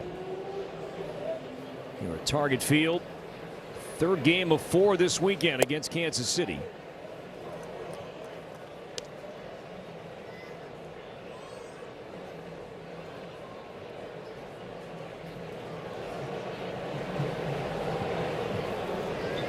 Breaking ball popped up. Clemens over near his own dugout with a play. And Pasquantino is out number 1.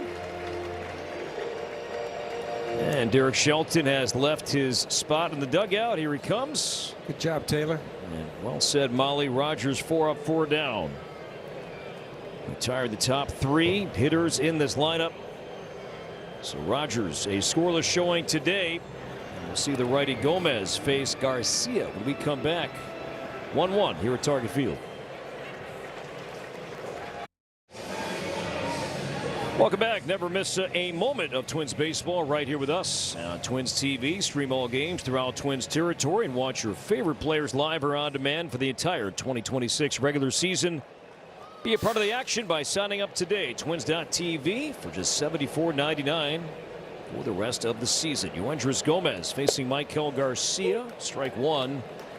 Garcia 1 for 3 today. You see the numbers for Gomez. He has been fantastic, Molly, as a Twin. 15 games in. Yeah, he's found his home here. All of his pitches have ticked up in terms of velocity, fastball, slider, change, all a little bit harder than last year. Shallow center. Kreidler retires Garcia. 13 2/3 innings, only one earned run allowed by Yoendris Gomez. 18 strikeouts. The Twins bullpen velocity numbers began to really improve early to mid-May. Gomez, a big part of that. So 2 down for Lane Thomas. Came in for the injured Jack Caglione earlier. Caglione left with a sore right shoulder. Thomas has been on since the 4th. And he's 1 for 2. Yeah, really a revamped bullpen by the Twins as comparison to what we had coming out of Florida. Gomez has been a part of that. A couple guys from the minor leagues that have come up, had a few injuries to deal with. Cole Sands, for example. And 19 different relievers the Twins have used so far this season, with Justin Lawrence being the most recent addition. 3-0 on Thomas.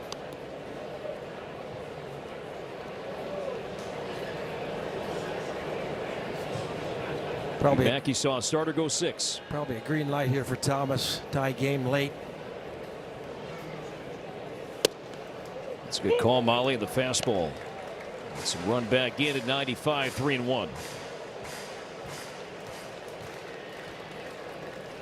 West Fargo's own lefty Matt Strahm warming up for the Kansas City pen. 3-2. And Ursig now in a different role. Matt Cottrero saw this on Thursday night. It was Alex Lang who picked up the save, former Tiger. And Strahm the 8th inning, Lang the 9th. And Strahm just came off the IL. It was 3-0, now 3-2 on Thomas. Base is empty, 2 down.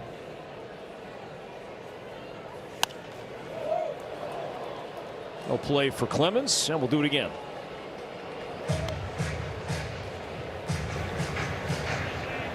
Massey would hit next if this inning continues.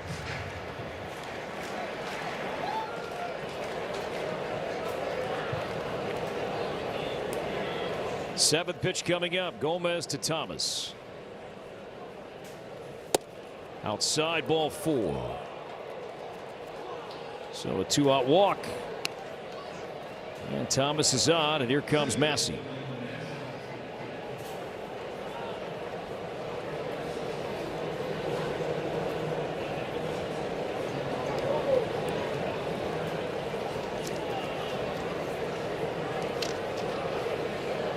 Cutter more in play for Gomez against lefties than righties.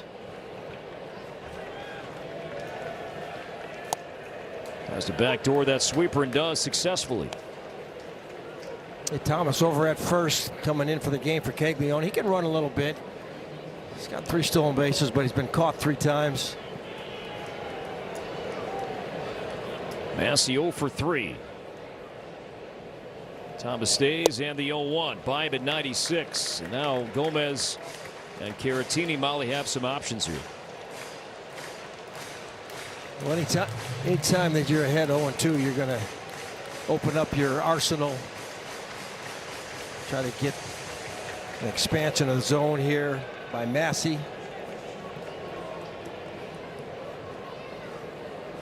Oh, 2 on the Royals second baseman Michael Massey. Runner stays. So after a fastball down, anything up, anything like a fastball shoulder height here with that play? Yeah, I think he could expand up here. Got that good sweeper too, sweeper slider that he could get down towards his back foot.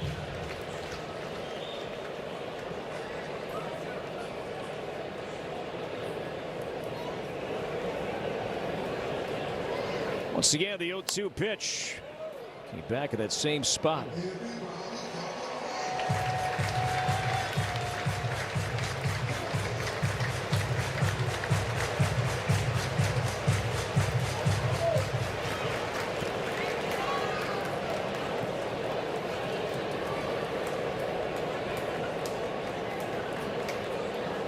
Again, the 0-2 pitch. Off of Gomez. He'll find the ball and makes the play.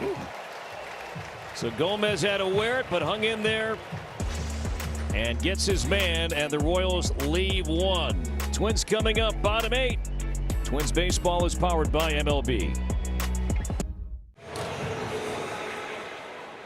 All tied 1-1, bottom 8, and Tristan Gray's spot due up. He will not hit as lefty Matt Strahm is on the mound for the Royals, and Luke Keyshaw planned day off for the Twins infielder, and now will emerge from the dugout bat for Gray as we take a look at the numbers for West Fargo's own Matt Strahm. His second showing in this series after working on Thursday.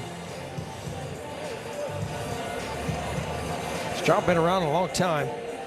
I believe this is his second stint with Kansas City.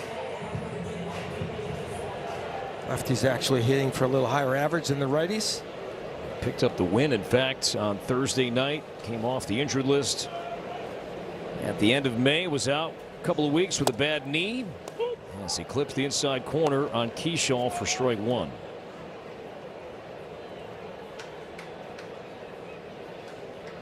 '61st game for Keyshaw.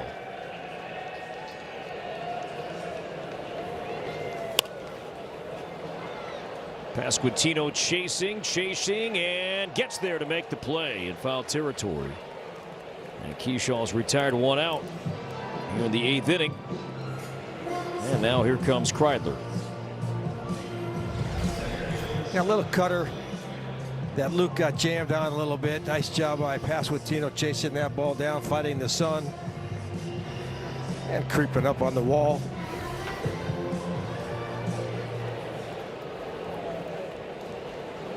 Kreidler 0 for 1 with a walk. How about an ambush right here?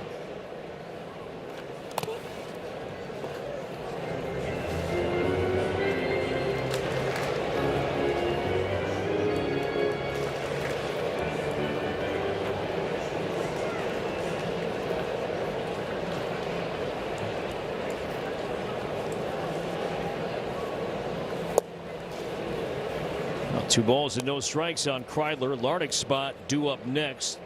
Doesn't look like he will bat. Orlando Arcia will bat in place of Larnach. So we'll see how the Twins look defensively in the 9th inning with Larnach out and Gray out. Where do the Twins place Lewis? Where do they place Keyshaw? Arcia's been working at first base some here a little bit as well. Clemens is there for now.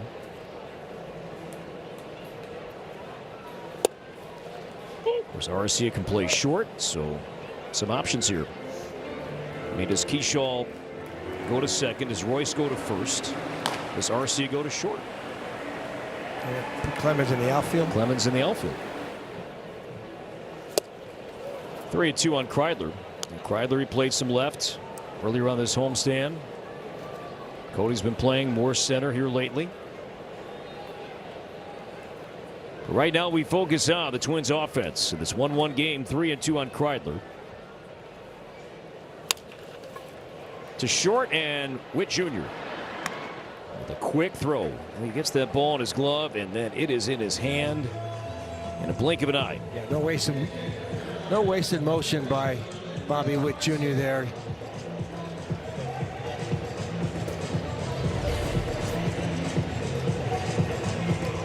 That's textbook there. Watch the ball into the glove. Make that transition into the throwing hand all in one motion. Put an accurate, strong throw over there to Pasquantino.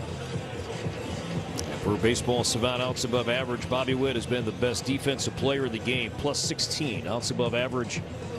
Entering play today as Brian Sweeney is out to chat with Strahm as Arcia will bat in place of Larnach. The Royals have the lower third due up in the ninth. Collins, Rojas, Isbell. Jensen would bat fourth. Witt Jr. would bat fifth if it goes that far.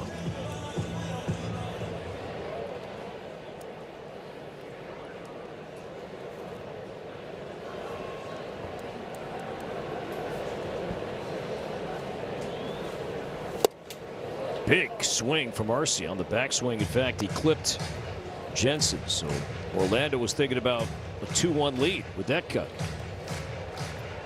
Well, his history and his resume shows that he's got some pop. Might as well come off the bench and be ready to take a good swing at a mediocre fastball.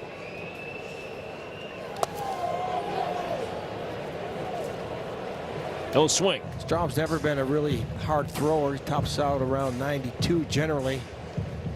He's got the sweeper and a good change. Keeps the hitters guessing and off balance. Just a couple of years removed from an all-star appearance as a Philly.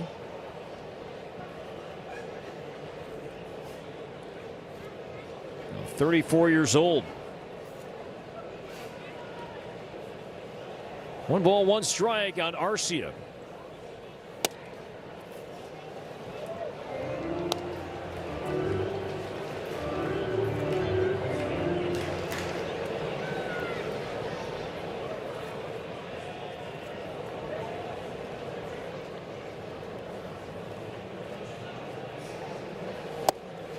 Went around. Fastball tying him up at 90. That ball might have had a little cut on it to get inside like that. Arcia trying to check his swing. Surprised a little bit by the movement on that pitch.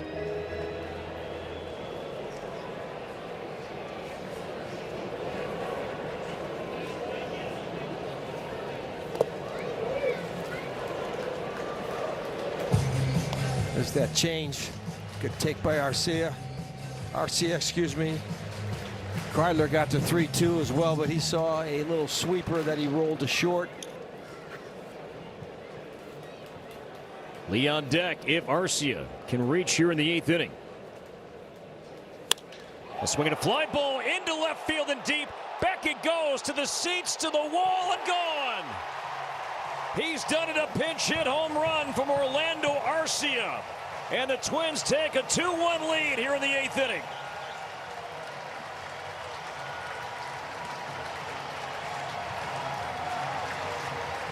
Well, after taking a hellacious swing at that first pass ball, had to do a lot of work to get to that 3-2 count.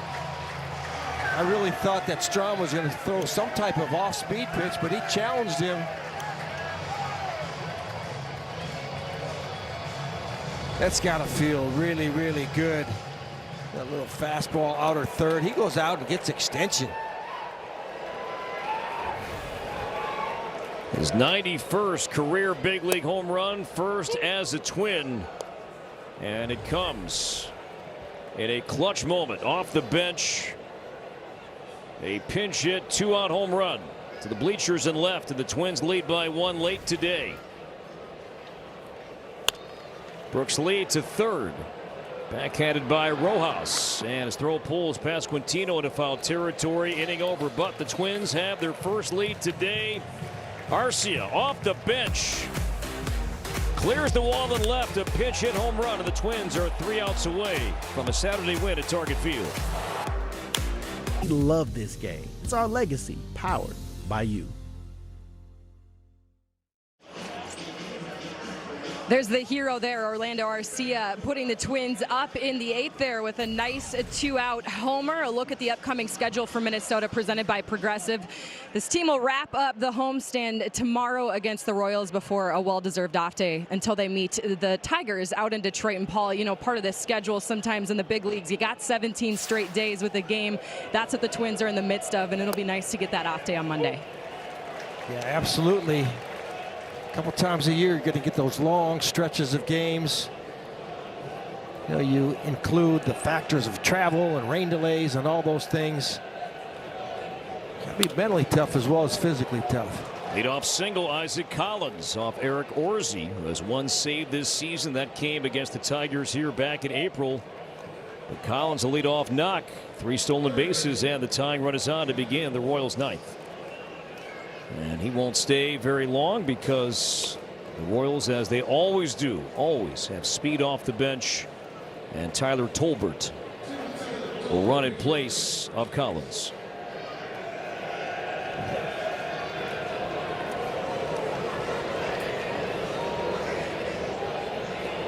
Here's Josh Rojas. We'll see how the Royals play it. Lee playing in at third base. Orsi a long hold. Tolbert runs, and the pitch is strike. Though to second base is close, and he's safe. Arcia now playing short. Caratini got it to him quickly, but Tolbert's speed wins out. The Royals, as long as I can remember, have such an aggressive mindset on the bases. You've talked about their pinch runners they've had through their history in the last 10 to 12 years. And really that split-fingered pitch, it's just a little less velocity, takes that little extra time. Caratini making a good throw. Not enough to take Tolbert out. Now we'll see what the Royals try to do. You see the square around there. So 0-2 on Rojas, 0 for 3 today. We'll set the Twins infield defense here in a moment. Grounded back to Orsi. He'll fire to second base, and he's safe. So Orsi took a chance. Instead of getting the out, he tried to get the lead man at second. Instead, Tolbert back in, safe at first. Rojas, and the Royals have the go-ahead run on here in the 9th inning. We play on, no challenge. You talk about taking the safe play and taking the out at first. The only chance he really had was to get that throw right down on the bag. Anything up around the waist or chest high enabled Tolbert to get back in safely. A guy that we have talked about in this series, yes, he bunts, but he's led the game in sacrifice bunts, especially the last couple of years, and that's what Kyle Isbell is likely doing here. He's 0 for 3 today, try to bunt his way on unsuccessfully in the 7th. He shows, pulls it back, Orsi misses inside, ball 1.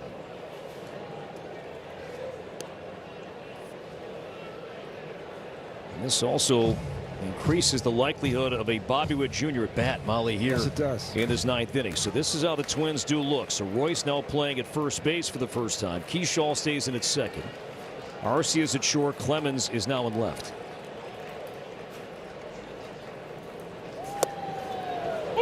One and one.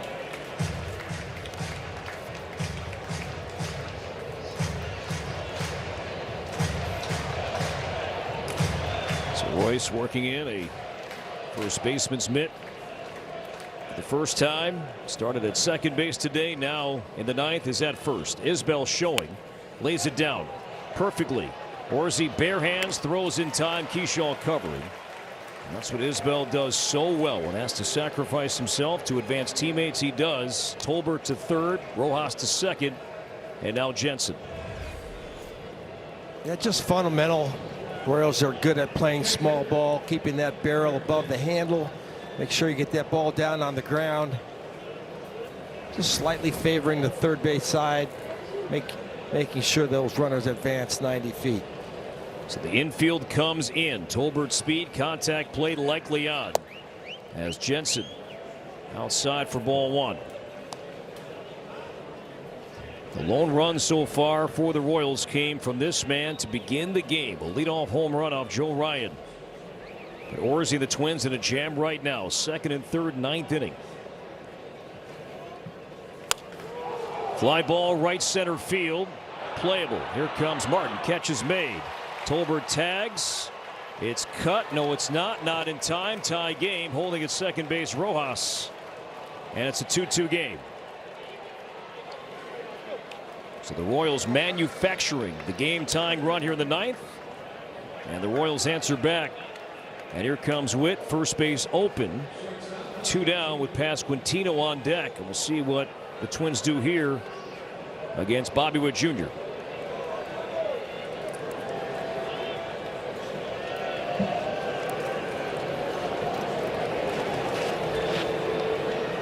Pete Mackey out for a visit.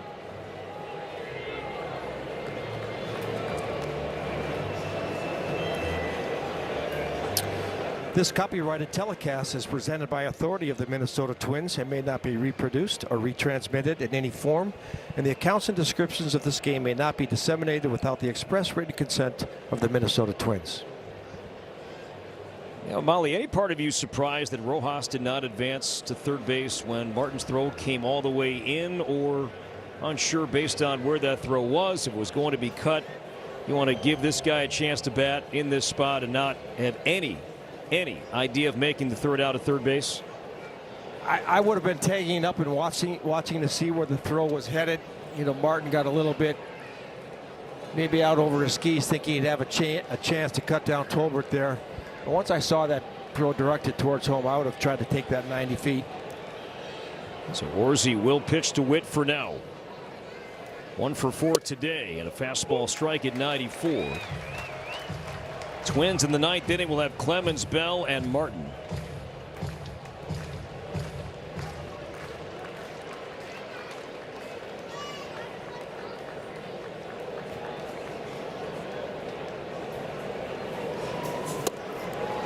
Oh, 2 and a challenge here from Witt. Royals with 2 remaining. Twins have 1. Witt thought it was outside, and it was. Pitches the ball, Kansas City has 1 challenge remaining.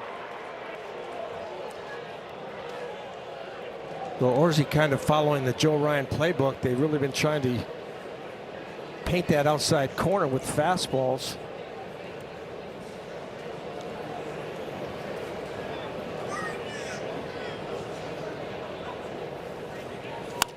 Line to short, over the leaping head of Arcia. Rojas heading home. Cody fires towards the plate. It won't be in time with the second base, and the Royals have a 3-2 lead.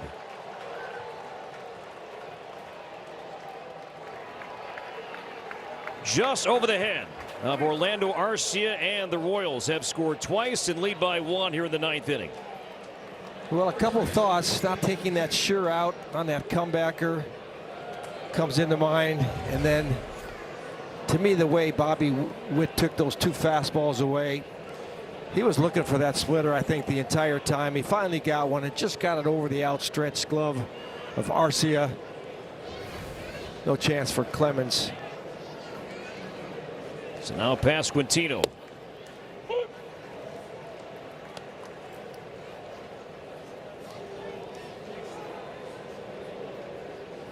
So Orzy gambled, trying to get the lead man Tolbert, and it backfires, and Rojas reaching, and he scores the go-ahead run.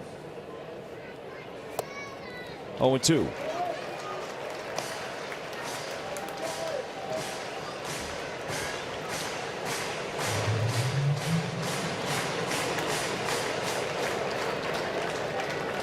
Witt at second base, his 27th RBI, second hit today. Twins are down 1. 0-2 to Pasquantino. Buried.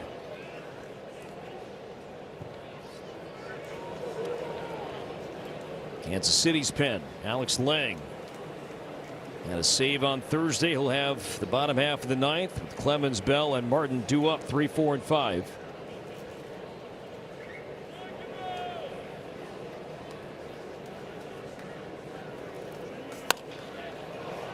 To left, and Cody Clemens makes the play to end the inning, but the Royals string together some offense, scoring twice.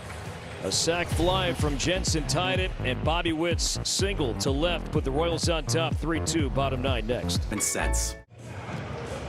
Bobby Witt Jr. go-ahead RBI single, and the Royals scored twice, and now the Twins will try and rally down by 1. They do not have a walk-off win yet this season.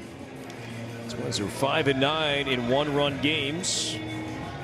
And on to pitch for the Royals, Alex Lang, who has saved 2 games already on this road trip. Wednesday in Cincinnati, Thursday here, has the 9th inning with a 1-run lead today.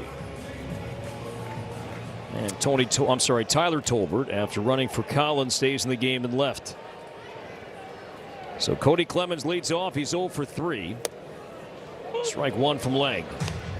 Got Lang being, excuse me, pushed into this ninth inning role as of late for the Royals. We talked about Ursic's struggles. He's had experience closing games in the past. Can have control issues at times. We saw the walks. Lefties have hit Lang hard so far this season. We'll see at least 2. With the lefty Clemens and the switch hitting Bell on deck, he'll bat left-handed, and then the righty Martin due up third.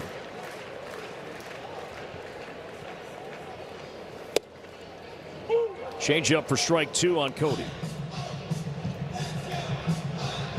Actually, the Royals' struggles this year in one-run games. They've only won one-run game within the AL Central. As Clemens whacks it to right. This one towards the wall. That's going to be in play and off the wall. Cody will try for 2. The throw from Thomas into second base. And Witt kept the tag down, but he's safe.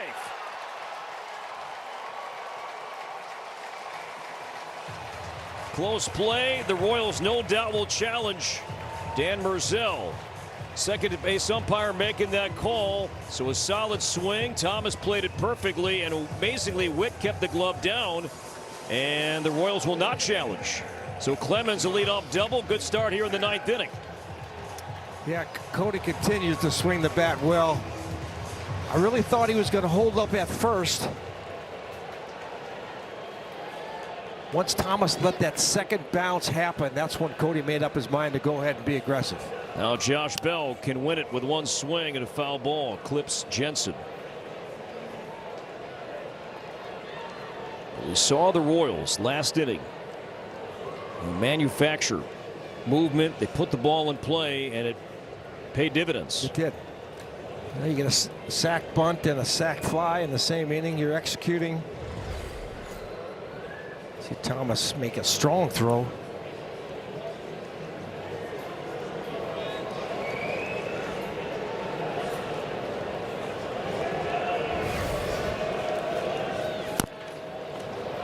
And now it's 0-2.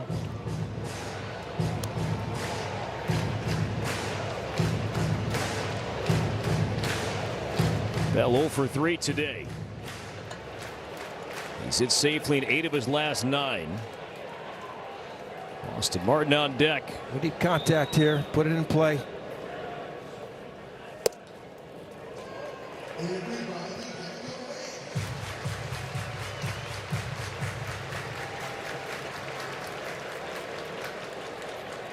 Cody did his part. Tying run at second. Lang to Bell. In the dirt and knocked down by Jensen. Yeah, nice play by Jensen. That ball bouncing way out in front of the plate.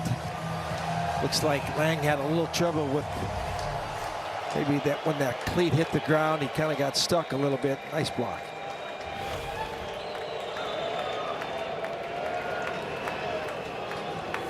Struck him out on a changeup. So a huge out, unable to at minimum advance Clemens to third. And one away here in the 9th. And now Austin Martin.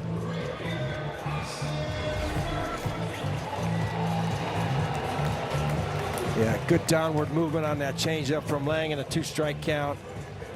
Bell not recognizing in time to hold up his swing. Obviously that ball well below the strike zone. Sinker for a strike called on Martin.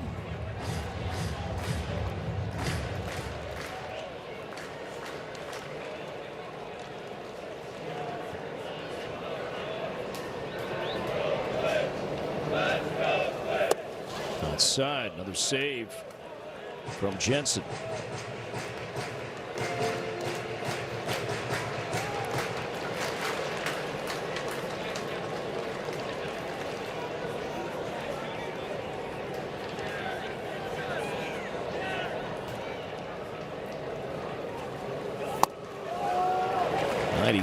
Ball 2. This was years ago.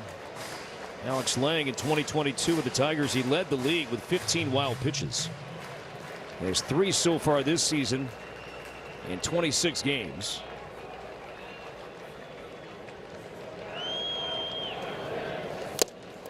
Bat comes off the hands of Martin, and 96, 2-2.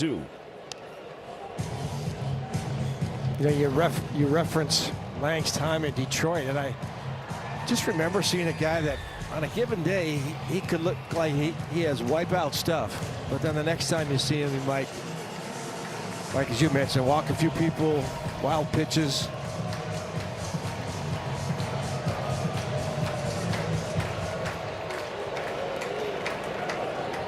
Arceus homer gave the Twins a brief lead. Now they trail by 1, tying run at second, winning run at the plate.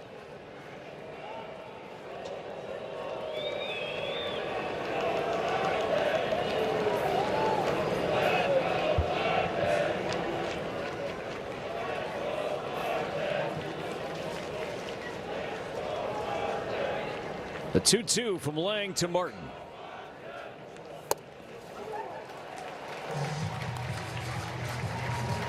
This is the at-bat that we saw it earlier, and we saw it from Austin Martin earlier in the season. So many 3-2 counts. Caratini on deck. And the payoff on the way. Foul ball.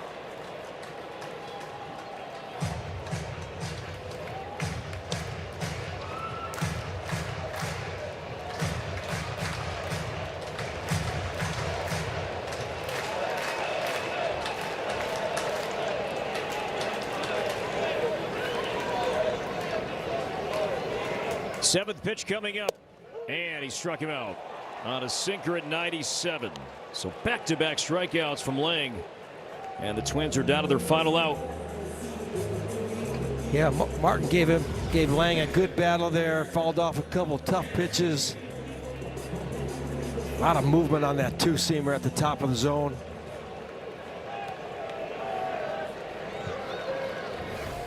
So it's up to Caratini. A walk and a double today. Has 4 hits in this series, 3 of which have gone for extra bases.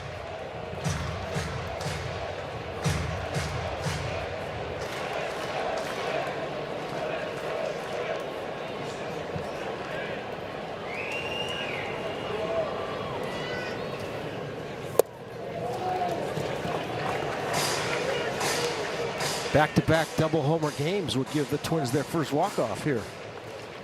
Last 2-run homer came April 30th, 2024 against Cleveland.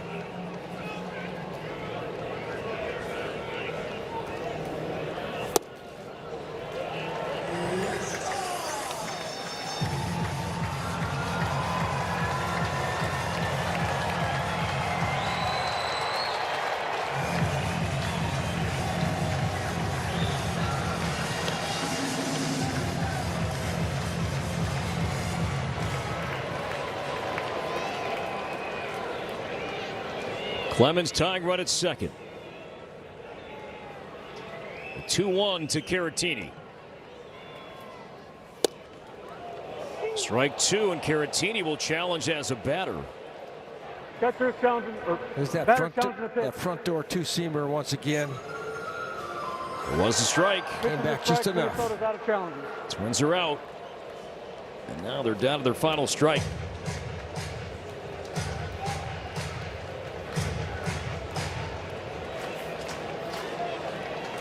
Clemens, the leadoff double, hasn't moved.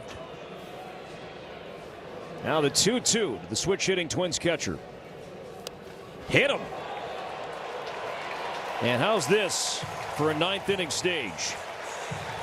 Game on the line. Tying run at second, winning run at first, and Royce Lewis will bat in the last of the 9th inning.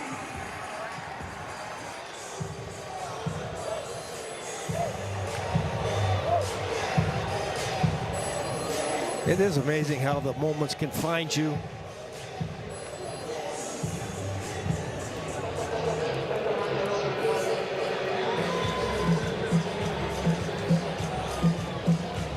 And the guy at the plate right now, too, with a bat in his hands, he was hoping for this chance. Absolutely. Kind of mapping out the 9th inning, Molly, with a chance to win it, at least tie it for his team. Lewis does not have a walk-off swing in his career. 0-1. Yeah, good pitch there by Lane to start the at-bat on Lewis. Royce kind of geared up for that 97, but he gets a little cutter at 93 off the end of the bat. Jackson running for Caratini.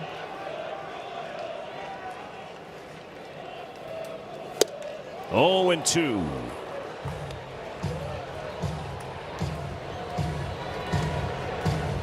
Once again, the Twins are down to their final strike.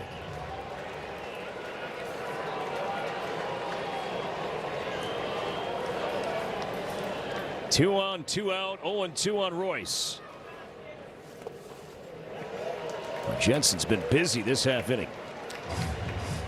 The at bat that Royce walked earlier in the game in his second plate appearance, chased a couple off-speed pitches, but able to kind of lock in and lay off some tough ones to earn that base on balls. Trying to do the same thing here. Keep it in the zone.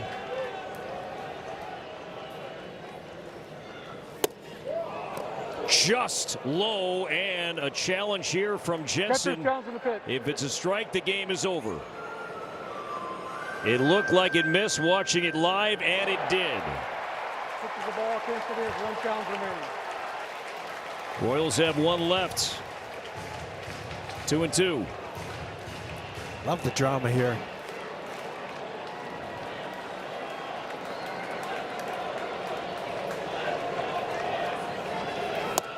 Three and 2. And that matters. Get that extra jump over there by Jackson at first base as a potential winning run. Outfielders kind of shorten up at all 3 spots. Runners lead. Runners go. The 3-2 pitch fouled back in our direction and off some fingertips down below. You were ready, out of your seat. I was ready to bail and had to cost him. Come on, Royce. Bottom 9, game on the line. Again, the 3-2 to Lewis. Strike 3 call. The Twins don't have a challenge, and this game is over. The Royals hang on. And Lang strikes out 3, and Witt Jr.'s RBI single in the 9th wins it for the Royals as Kansas City rallies for 2 and hangs on to win by 1. It was a strike. On the inside corner, right call made by Mark Ripperger, and the Twins rally comes up short. They strand 2. The Royals win by 1, 3-2 to final. 4th and final game of this series, a day game here tomorrow. For Paul Molitor, Katie Storm, Corey Probus saying so long for now. Marty and Tim standing by next. Twins postgame is coming up in a moment. At Ace.